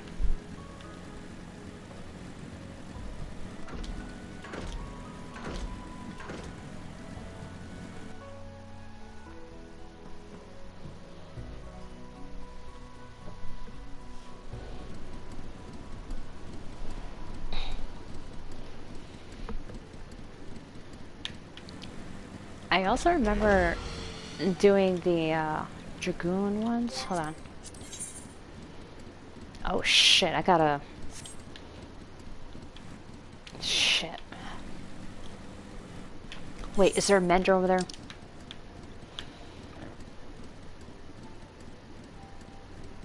Yes. Let me see, hold on.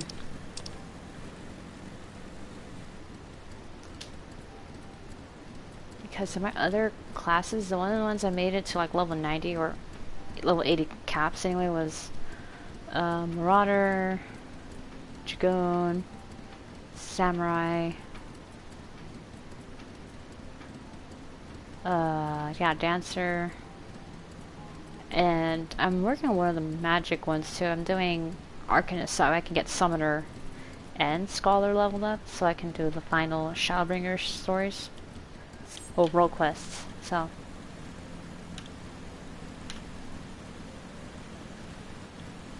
I might do a Sari, but I mean, I don't know about Arcanist. Arcanist seems really, like, out of character for her.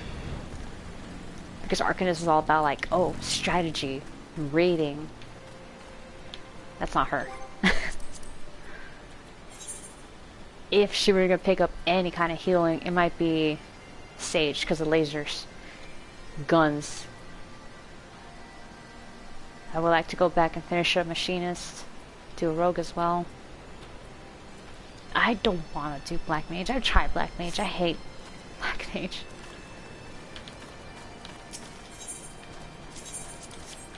It was my first ever class, honestly.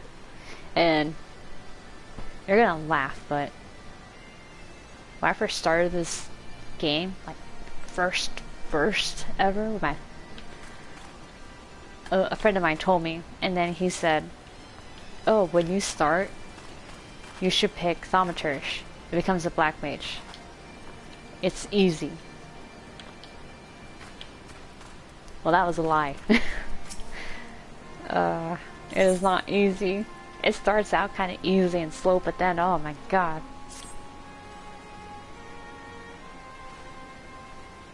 And it's not easy to stay still in certain spots just to get one attack out.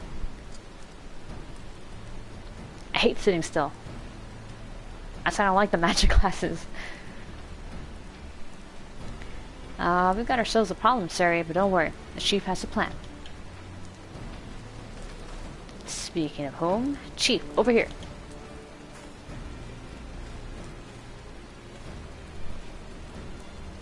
President correct, I see. Good. Something has been nagging at me for a while, Sarah, and I finally realized what it is. It concerns the communications Wedge intercepted. Was it about us dying? So, we know the Illuminati have managed to establish a base inside the Colossus, meaning they must also have found a way to pierce the magic barrier. Assuming that's the case, what need have they to use the only hatch which the barrier doesn't protect? They might go to the trouble of sending coded messages on how to unlock it. The answer? Spies. I believe the Illuminati have an agent outside the Colossus, much like an outer shire itself, who is using the hatch as a back door.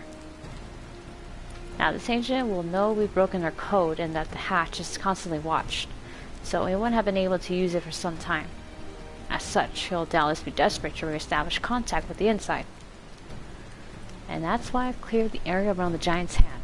All we need to do now is watch and wait, and follow whoever makes a dash for the hatch.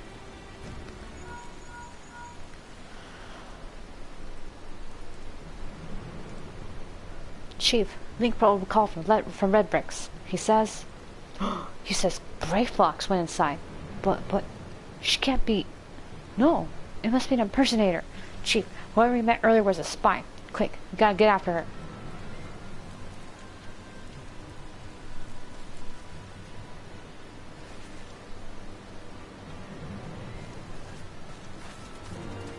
Greyflox, I should have known after you put me to that stupid banquet quest.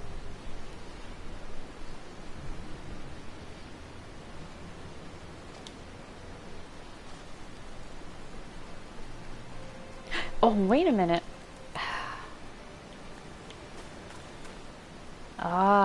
Hold on. Do I really want to try Armor the Father? Yeah, let's wing it. Why not? Come this far. Next time I stream this, I'm gonna do the Rising event. Cause I know a certain little, Mammoth is being given out. Oh, this is the Electro Floor one.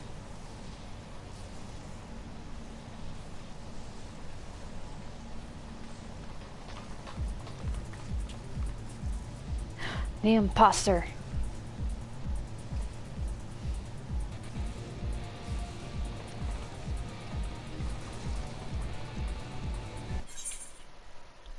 What?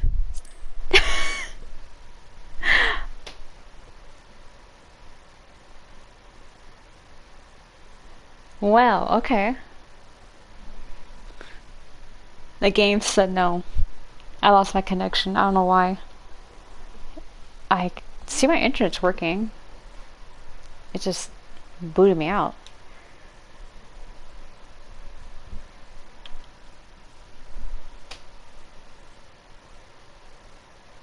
All worlds are currently undergoing maintenance?